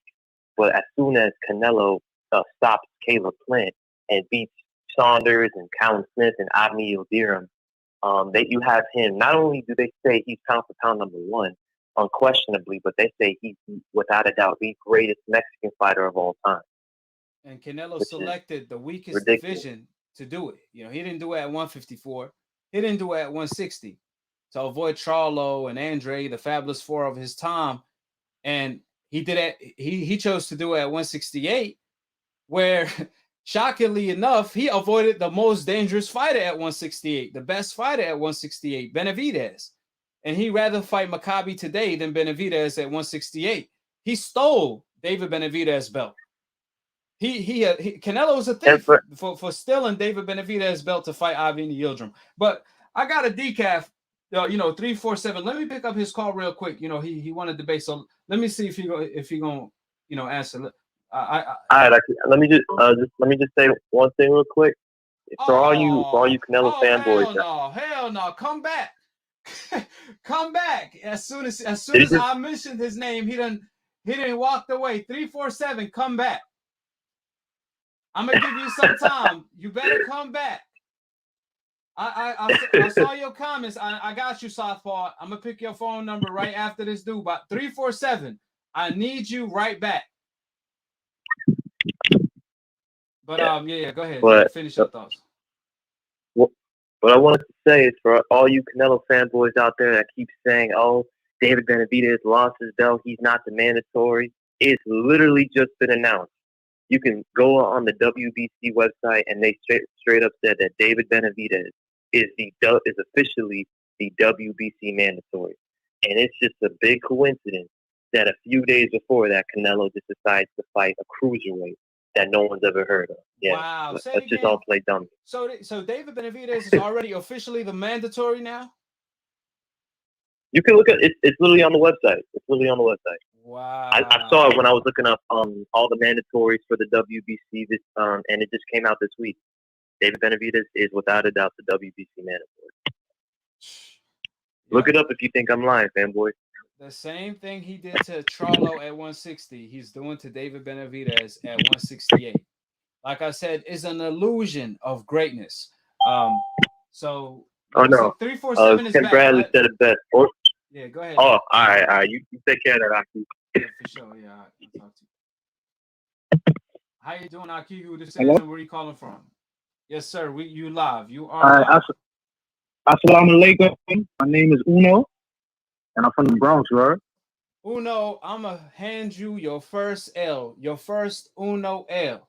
So you said, I'm biased in the comment section. You say you want to debate. So let me know exactly what do you disagree with. All right, then, I've been subscribed to your channel for like a year and a half now, so I watch you a lot. And I'm a fan of boxing. I see you a fan, and you also in the business of boxing. So you look at stuff from a real business point of view inside that whole boxing community. But you saying that Canelo was ducking people, he cherry picking people. Floyd Mayweather did the same thing. And I know what you're gonna say. Oh, when he was Pretty Boy Floyd, he was the boogeyman, et cetera, et cetera. But it's the same thing with everybody. When fighters first come in, they want to fight everybody, and nobody want to fight them because there's literally nobody. You get what I'm saying?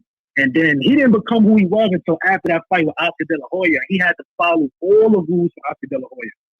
You get what I'm saying? No, so it's like he's doing the same thing Floyd Mayweather did.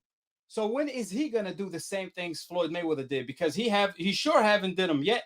You say Floyd, nobody. He was a nobody. Floyd beat Corrales at 23, 24 years old and was a top on the top 10 pound for pound. Floyd was on the top. How old was Corrales? Corrales was in his prime. He was the favorite to win. He was like 40-0 with 37 knockouts. He was favored to knock out Floyd Mayweather. Floyd Mayweather came and smoked Corrales at 130 pounds. Then Floyd moved up from 130, 135, 140, 147, whipped every division, fought on pay-per-view on more than one occasion against Gotti, Baldomir, Zab Judah, sold, you know, millions of pay-per-views. Thousands of pay-per-views at the time. And look, wait. Before he even fought Oscar De La Hoya. Not to cut you off, right? Yeah, but I just want to make sure to let the public know that what you said is not true. And he was still being the boogeyman. All right, so look, right? Sugar Shane Mosley was avoiding him. So since you compared Canelo to Floyd Mayweather, which I already had a debate with someone else. Sugar Shane Mosley was not avoiding him. Floyd, it took a minute because I was doing time when that fight happened. So I was reading a lot of magazines and I was quoting about it a lot. He was avoiding Sugar Shane Mosley for a long time. Shane Mosley had to step in the ring, and Floyd caught his little attitude. Yeah. You know what I'm saying? Canelo is doing when Floyd fought Ricky Hatton, right? I can't let you spread false information because that's an interview. Just put Sugar Shane Mosley, you know, making excuses about Floyd. Before Floyd Mayweather became Money Mayweather, when he was still Pretty Boy, Sugar Shane Mosley was interviewed by Larry Merchant. And Sugar Shane Mosley was in the ring after he beat Oscar De La Hoya back in 2003 or something like that, like 2003, 2004. Larry said, Floyd Mayweather been calling you out. Are you going to fight him next? That's the fight we want to see. Larry said, I can't fight. You sure Floyd. He said that? Yeah. He said, this is what Sugar Shane Mosley said. You sure he didn't say Shane Mosley is right there? He wants to fight you? Listen. This is an interview. Larry is interviewing Sugar Shane Mosley after Sugar Shane Mosley fight when Floyd was still Pretty Boy. The video is on YouTube. Okay, so this is after Shane Mosley went in the ring. Before. This is years before. This is when Floyd was Pretty Boy. He wasn't Money Mayweather yet. Sugar Shane Mosley said, okay, he was a nobody. I just said that though. I said when he was a nobody. He's on the pound for pound #1 in the world, and he's selling 300. All right, just like Devin Haney, right? Fight. No. Floyd, stop. All right, look, let me speak though. Let me speak because I let you speak. You didn't let me speak. I didn't finish making the pointing out. Okay, you cut me off like 3 times and I never said nothing. Sugar Shane Mosley said in the ring in 2004. He said, I can't fight Floyd Mayweather next because I got to fix my teeth. He said, I got to fix my teeth. So you said Floyd ducked Shane. It was Shane who was ducking Floyd Mayweather. And then when Floyd became Money Mayweather, Sugar Shane tried to make a payday out of Floyd. And Floyd Mayweather gave him the payday and whooped his ass. So when is Canelo going to do that? When is Canelo, like you see how Sugar Shane Mosley hopped in the ring and called Floyd out and Floyd fought him next? When is Canelo Alvarez going to do that? Why did Canelo turn down a Demetrius Andrade fight when Andrade did the same thing to Canelo that Sugar Shane Mosley did to Floyd? Why didn't Canelo accept the Andrade fight after he disrespected him? Can I speak? The floor is yours. Hello? The floor is yours. All right, listen, right? It's just like with Devin Haney. He's pound for pound. He's one of the best fighters to me right now. Nobody wants to fight him though. You feel me? Nobody wants to fight him. He's not Money Mayweather right now. He's not Money Devin Haney. He's trying to get there, but nobody wants to fight him. And all reality, a lot of things, people say, oh, skills, you pound for pound, that's cool. You feel me? But when it comes to fans just being fans that don't know nothing about boxing, it don't matter about skills. It's about how famous you are, how many people like you, how many people really want to see you. Nobody really wants to see what they're doing right now. And Canelo, when he fought James Kirkland, people thought James Kirkland was going to knock him out. People thought Trout was going to knock him out. Nobody thought Kirkland was going to knock him out. Oh, my God. People thought, everybody said that Kirkland was going to knock him out. Hold on. When he fought Danny Jacobs, they said Danny was going to knock him out. Pause. You ain't just going to lie. Kirkland got knocked out by a person that had 6 knockouts on his record. Kirkland got knocked out by somebody that had 6 knockouts on his record. If I send you the video where Max Kellerman is saying Kirkland is going to stop Canelo, are you going to be decaf? I don't care what Max Kellerman said. Kirkland got knocked out by somebody with 6 knockouts.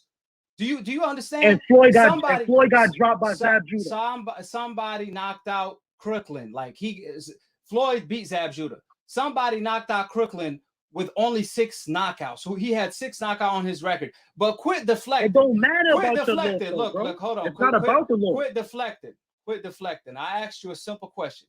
I said, when is Canelo going to do the things Floyd Mayweather did? You said Chickasha Mosley hopped in the ring. He's doing it now. You said Chickasha Mosley hopped in the ring after Chickasha Mosley ducked Floyd for a decade. He hopped in the ring and said, Floyd, fight me. He was making more money than Floyd. Why would he step down to fight listen, Floyd? Stop deflecting. Floyd said, I give you this payday for this Nah, you being biased, bro. You too biased. You too biased. You sound like you work for them. Did Floyd and you hear promoting him. Did Floyd fight Chickasha Mosley? When he wanted to. Did he? Okay, no.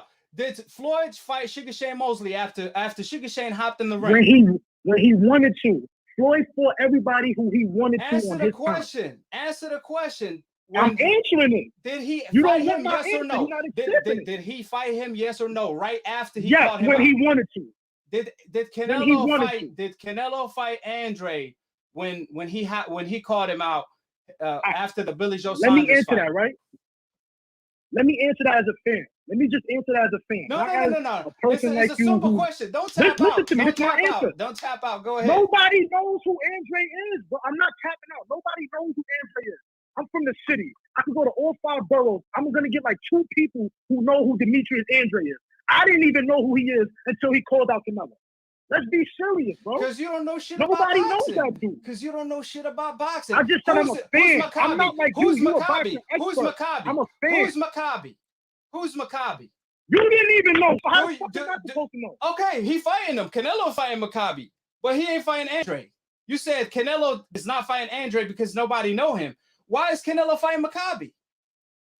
Because he's gonna move up to another weight class like Floyd Mayweather and take somebody's belt and make history. Simple. Okay, so he making up history. You Okay, just so don't why like what he's doing because you want him to fight these people that you want him to fight. Okay, but you said, okay, why he didn't make history when he fought Andre for undisputed and make 40 million? Who? Canelo. Who, Canelo? Yeah. Because he said he's a horrible fighter. Isn't Maccabi a horrible fighter? Who, Maccabi? He's a horrible fighter, but it's more beneficial to fight him and take his belt than it would be to beat Andre. How is it more beneficial when the Andre fight was undisputed and he would have made more money fighting Andre? He would have made 40 million guaranteed. Meanwhile, he's not making 40 million guaranteed. You telling me there's nobody that Maccabi. never offered Floyd Mayweather more money? Listen. You telling me there's nobody that never offered Floyd Mayweather more money? We know Floyd fought Mosley, but Canelo's not fighting Andre. We're doing that comparison right now. You deflecting, you tapping out. I know you're trying to deflect. I'm not deflecting. When they get heated on you, you like to switch it. Don't tap out. You're trying to switch. I see what you're doing. You deflecting. All right, go ahead. I'm gonna let you speak. The floor is yours. You said according to you, Andre is a horrible fighter. He didn't fight him because he's a horrible fighter. So why is he fighting Maccabi, who's a horrible fighter, when Canelo could have made more money fighting Andre for undisputed, a history fight? He would have been undisputed, right? For more money, $40 million, but he rather fight the horrible fighter Maccabi for less money. All right, so I'm gonna answer that. In Mexico, to his country, do you think they're gonna care if he stayed in the same class and beat this dude up, which we know he can? Andre is not fucking with Canelo at all. You feel me? Or move up in another weight class, knock this dude out that nobody knows, and make the whole old media hype it up, blah blah blah. He's gonna be the biggest star in Mexico. That's what it's about. It's a business. He don't care about making more money or beating the best no more. It's a business. Stop deflecting. Old media is shitting on the fight. Plus, no one wants to I just see was this watching fight. a video that you put up. Listen. Old media was trying to make it seem like he was the greatest. Who's the greatest? Maccabi the greatest? No, I said they were trying to make Canelo seem like he was the greatest. Because he had the complexion for the connection to get the ultimate protection. That's why. Bro, he's Mexican. That's one. Exactly. He look Irish though, and that's a fact. But let's not deflect. Let's not deflect because you driving me in circles right now. You said you just keep saying stuff and cutting me off. Why he's fighting Maccabi, who's a horrible fighter, for less money than he could because have it's fought a Andre. legacy fight. That So it means which one is more a more in legacy history. fight? No Andre fought fighter, no Mexican fighter or fighter period has done what Canelo's about to do.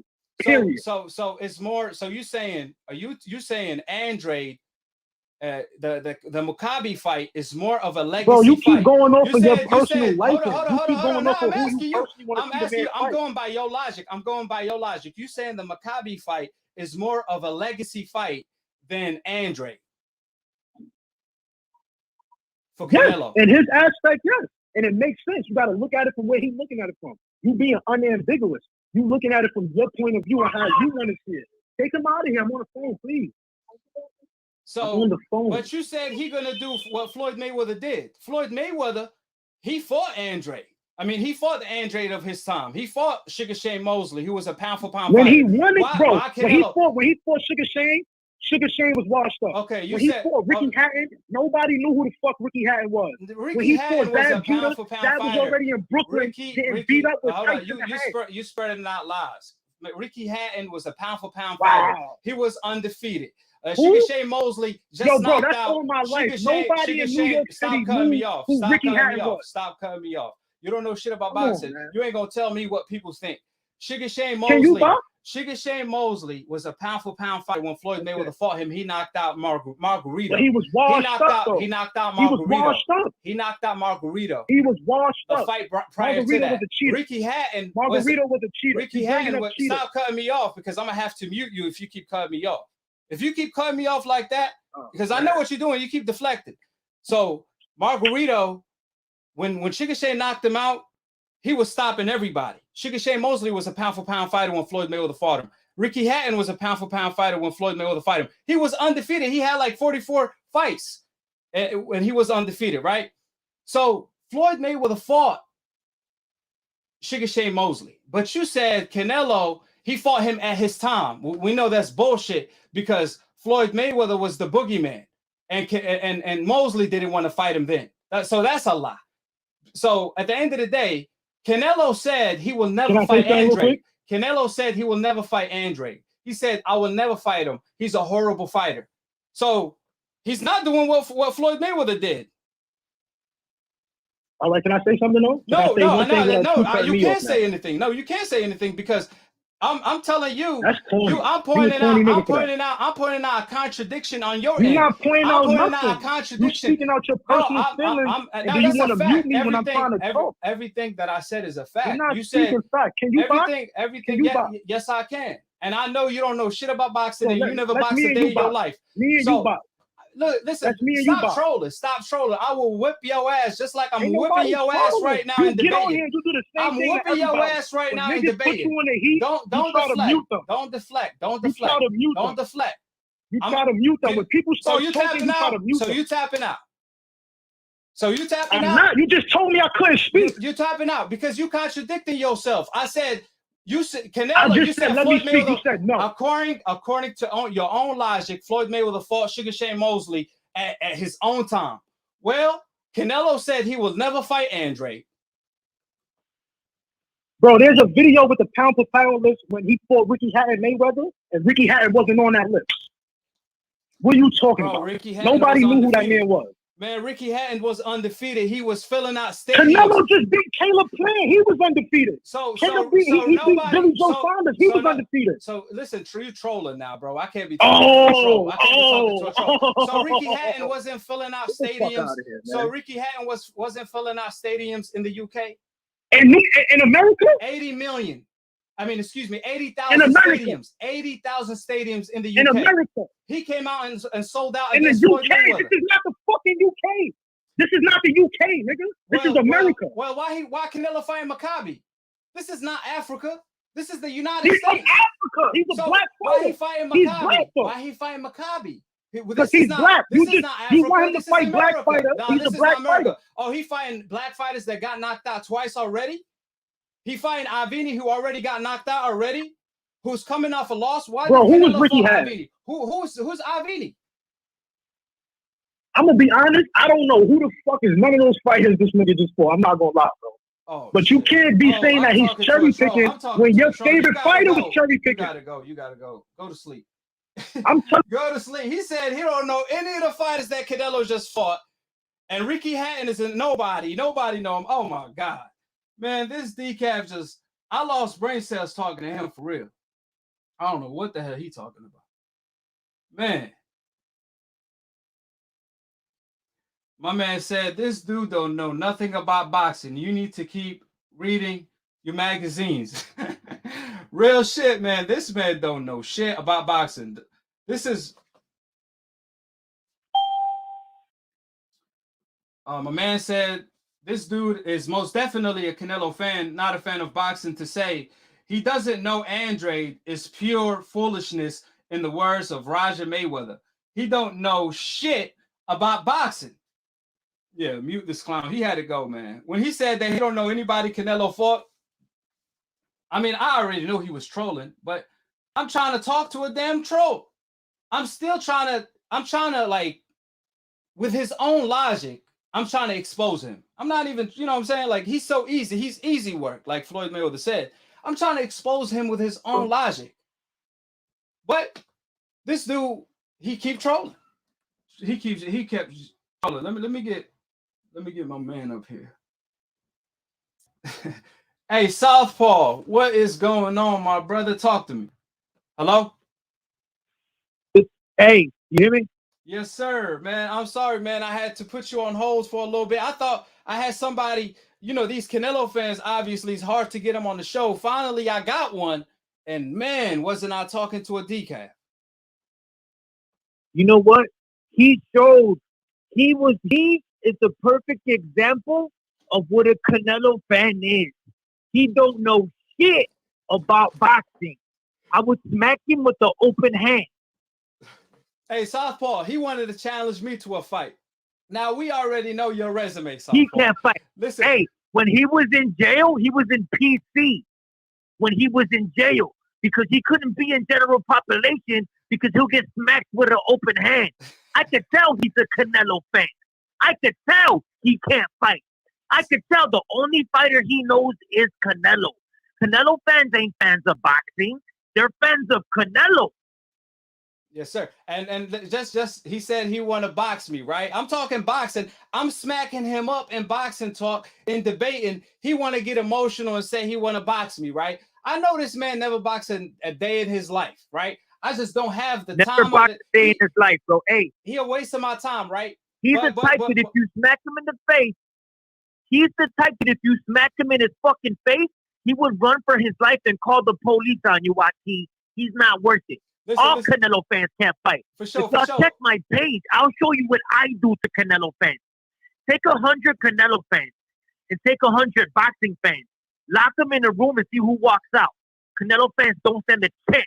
I never met a Canelo fan who could fight. So every single Canelo fan's mother can't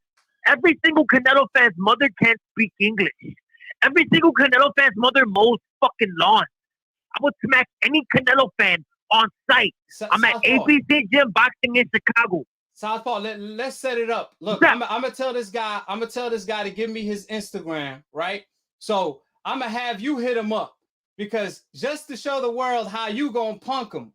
Everybody knows Southpaw on Instagram, so follow Southpaw. All you gotta do is just put Southpaw 773. So, hey, Southpaw, I'm gonna ask this dude. I think he's still on the line. I'm gonna ask him for his Instagram. I want you to expose this troll for being a fan with no cojones, just like Canelo. Just like Canelo, we know his fans don't have any cojones. So I want you to you know what I'm saying, expose this troll real quick. So let me ask him this question. I'm gonna put him on the phone and I'm gonna ask him his Instagram so you can hit him up.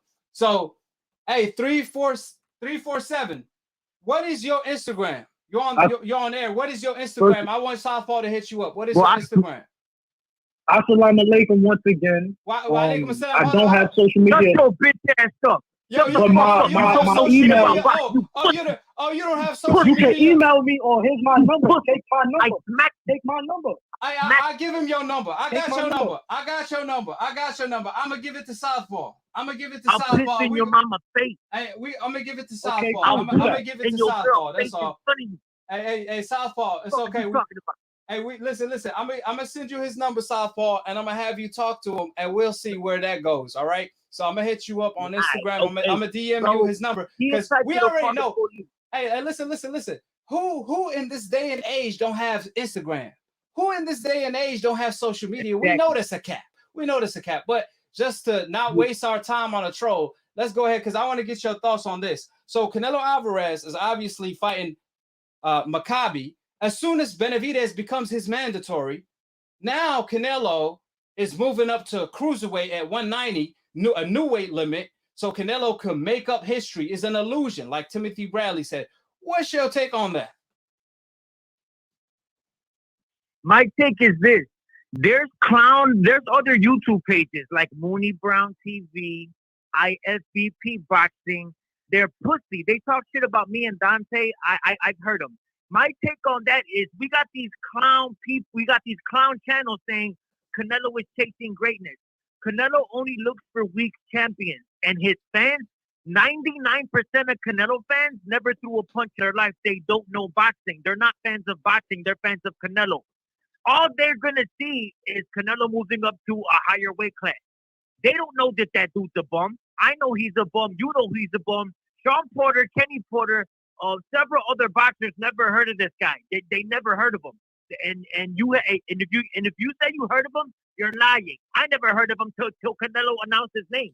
Canelo's going to beat him up, get another belt, and Canelo Alvarez racist, lawn mowing, coke sniffing, illegal alien-ass fans are going to celebrate it because that's what they do. They can't fight for shit. Man, listen, if Canelo fights me next, they will justify Canelo cherry picking. They will say, oh, well, I keep been talking shit. Look, I got a better chance of fighting Canelo than Demetrius, Andrade, Benavidez, and Charlo. And I just want to respond to Martin in the comment section. He said, oh, why you got to get Southpaw on this troll? Because like Southpaw said, I'm not getting nobody on him. I just don't have the time of the day. And I know Southpaw going to expose him because Southpaw, that's what Southpaw do. If y'all don't know about Southpaw. So at the end of the day, we know this. Man, I will whoop this decaf any given day of the week. I train people. I boxed before. A man that doesn't know Andrade, a man that said Ricky Hatton is a nobody, is an obvious decaf. He's a keyboard Ricky warrior. Hatton was a nobody. He didn't know who Andrade was. He didn't even know that. Hey, you were right when you told him that Sugar Shane Mosley said he had a toothache. I remember that. He don't because he don't know about boxing because he's a Canelo fan. All Canelo fans aren't fans of boxing, Hakeem. They're fans of him. It's sad. It's like they root for Canelo like a WWE fan roots for their favorite wrestler. It's pathetic. Thank you for exposing these Canelo fans. Canelo Alvarez is a disgrace to boxing.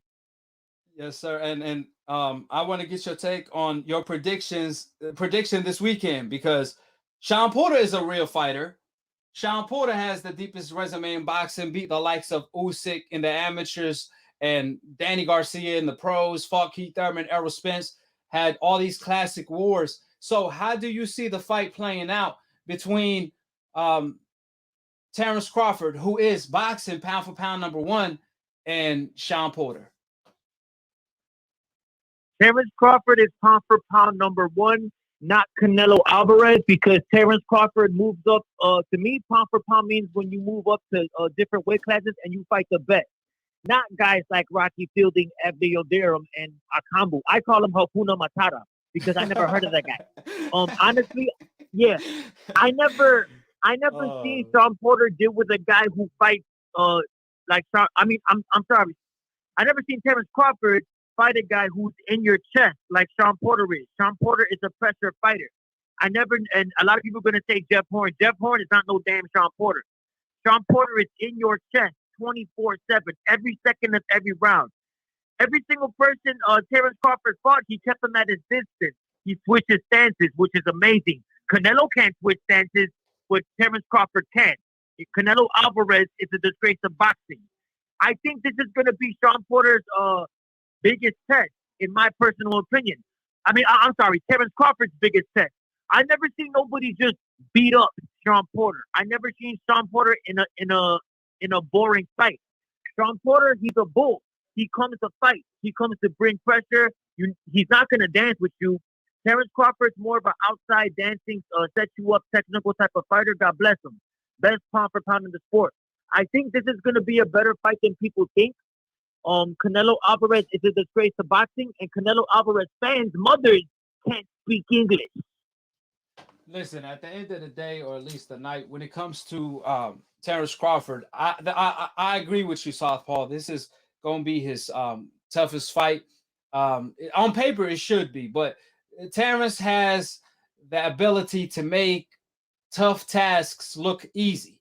You know, so Kell Brook fight was supposed to be tough. The Jeff Horn fight, Postal fight, Gamboa fight, these were all supposed to be tough fights, and he made them look easy. Crawford is this special talent that could beat fighters at their own game, and he might surprise us and beat Sean Porter at his own game. But the way I see it is Terence Crawford by decision in a close, tough fight, unless he could get Sean Porter to respect him off the bat with his counterpunching ability to the body and the head. Obviously, like you said, Sean Porter is going to fight every single second of every single minute of every single round. So it's going to be a fight.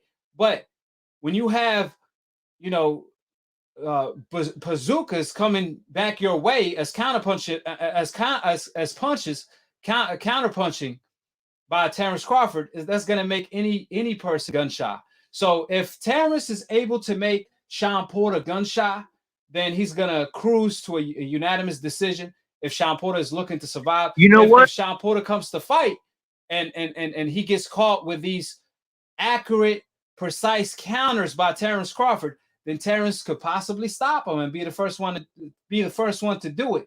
However, knowing how tough Sean Porter is, I think it goes to a decision. No, I think that's a great prediction. At the same time, what you just said, if Terence Crawford could somehow stop, I mean, I question Terence Crawford's power because I never seen him have that one punch knockout power. I know he rocked Kell Brook with that beautiful hook that he timed, the beautiful right hook at a southpaw stance.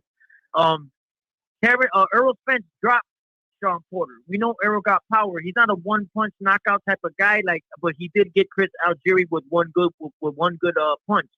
But I want to see, this fight is going to determine how good Terence Crawford's power is. You know what I mean? Because Sean Porter's strong as hell. He got a chin. You know what I mean? He's physically strong. You know, so this fight is going to show a lot. It's going to show.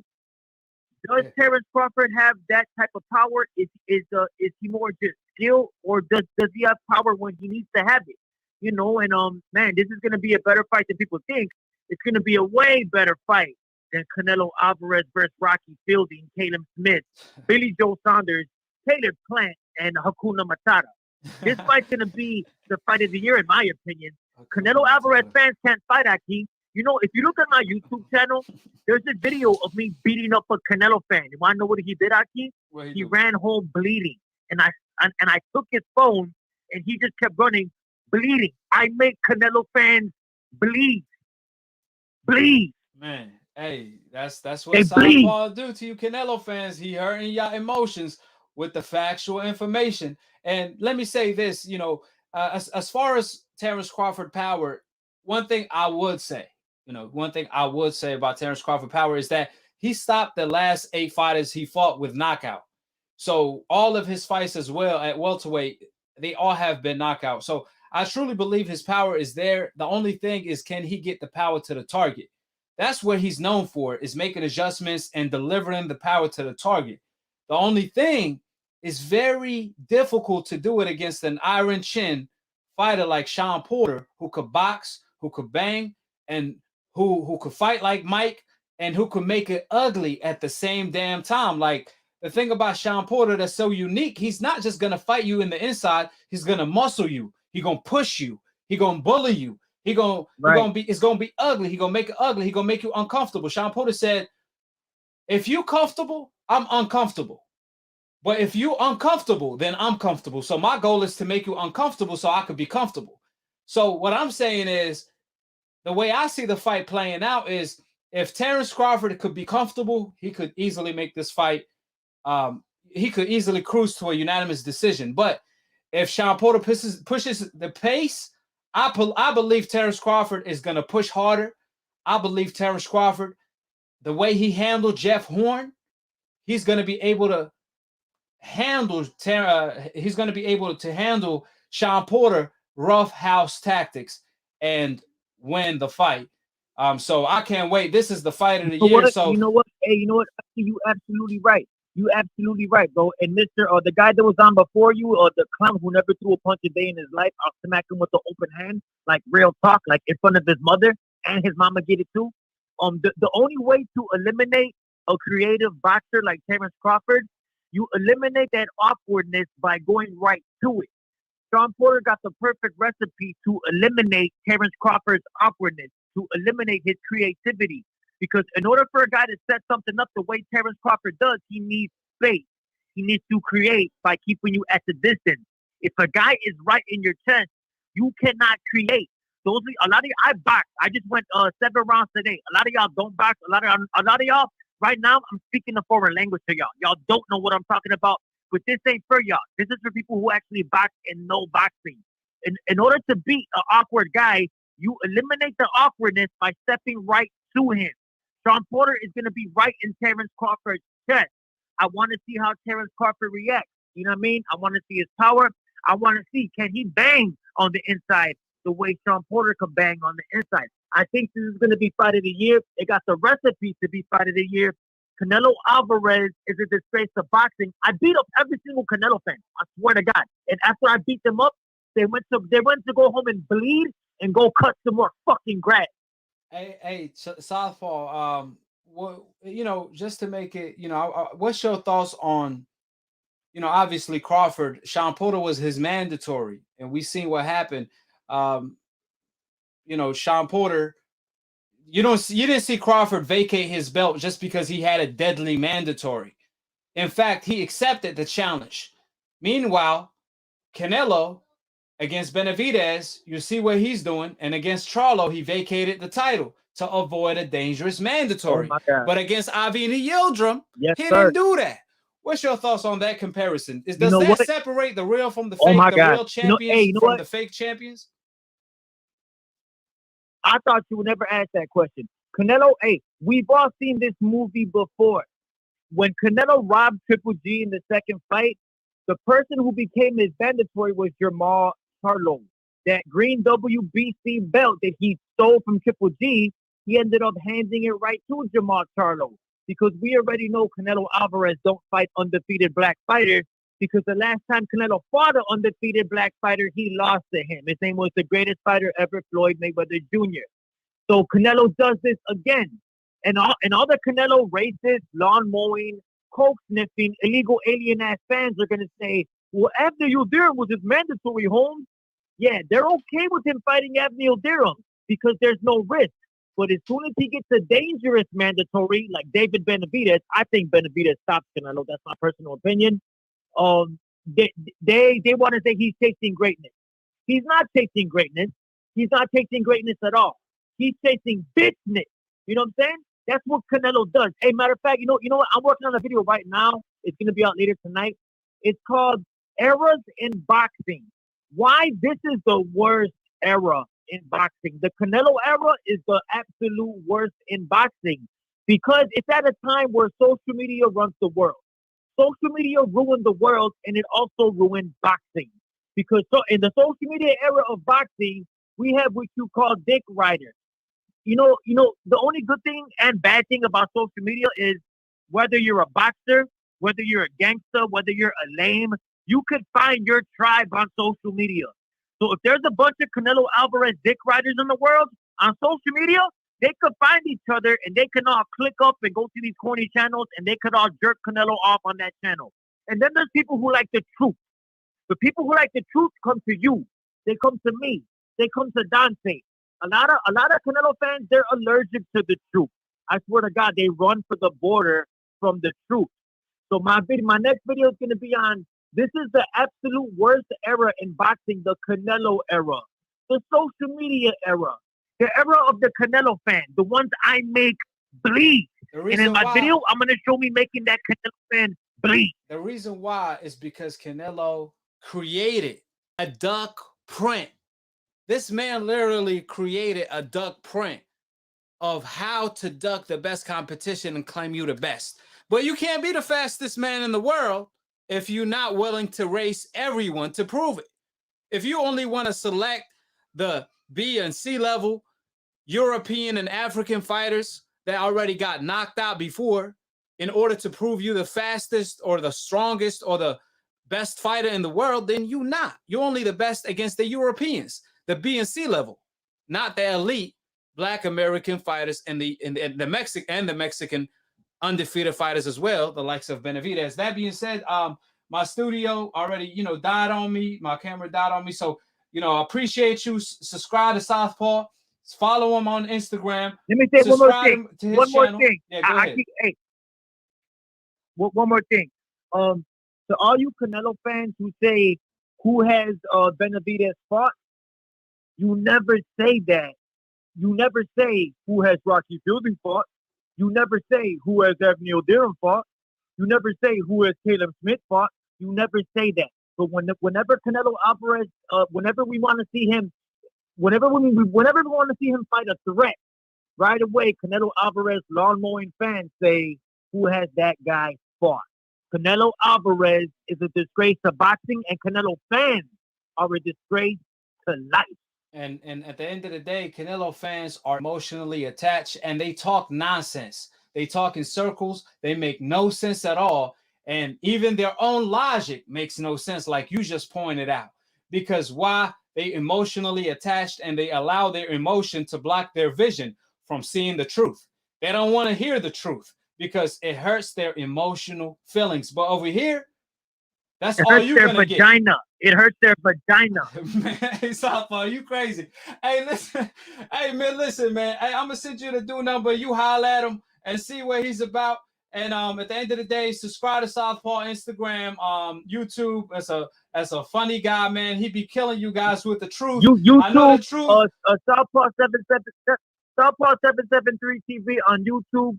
Southpaw the Hated, one word on Instagram. I box all challengers. If you in Chicago, don't call me up from Nebraska because nobody's jumping on a plane. If you in Chicago, if you don't like me, if you want to see how I'll react in person, get at me. I'm at the gym all damn day. You stand zero chance. Trust me. I'm gone. Yes, sir. And to everyone, I'm sorry for the people that I didn't pick up the phone calls because obviously I had a troll that I had to knock out. And like I said before, at the end of the day, Canelo fans talk with nonsense. They don't want to talk with sense because they know as soon as they start talking with sense, they're going to look as dumb as they look. That's why you don't know shit about boxing. And subscribe below and to be continued on the next episode of AKHi TV. Like I said, at the end of the day, the people that's calling in, those are, we talk factual over here. Everything I say is factual, nothing opinionated, nothing emotional. So to all you Canelo fans, you can accept the truths and let it set you free, or you could, at the end of the day, try to make sense out of nothing. And at the end of the day, the truth is universal. The whole narrative of new media is the whole absolute truth. And subscribe, click on the notification bell to be continued on the next episode of AKHi TV. Peace, and I'm out of here. Africans, Americans, Dominicans, Mexicans, anybody can get it.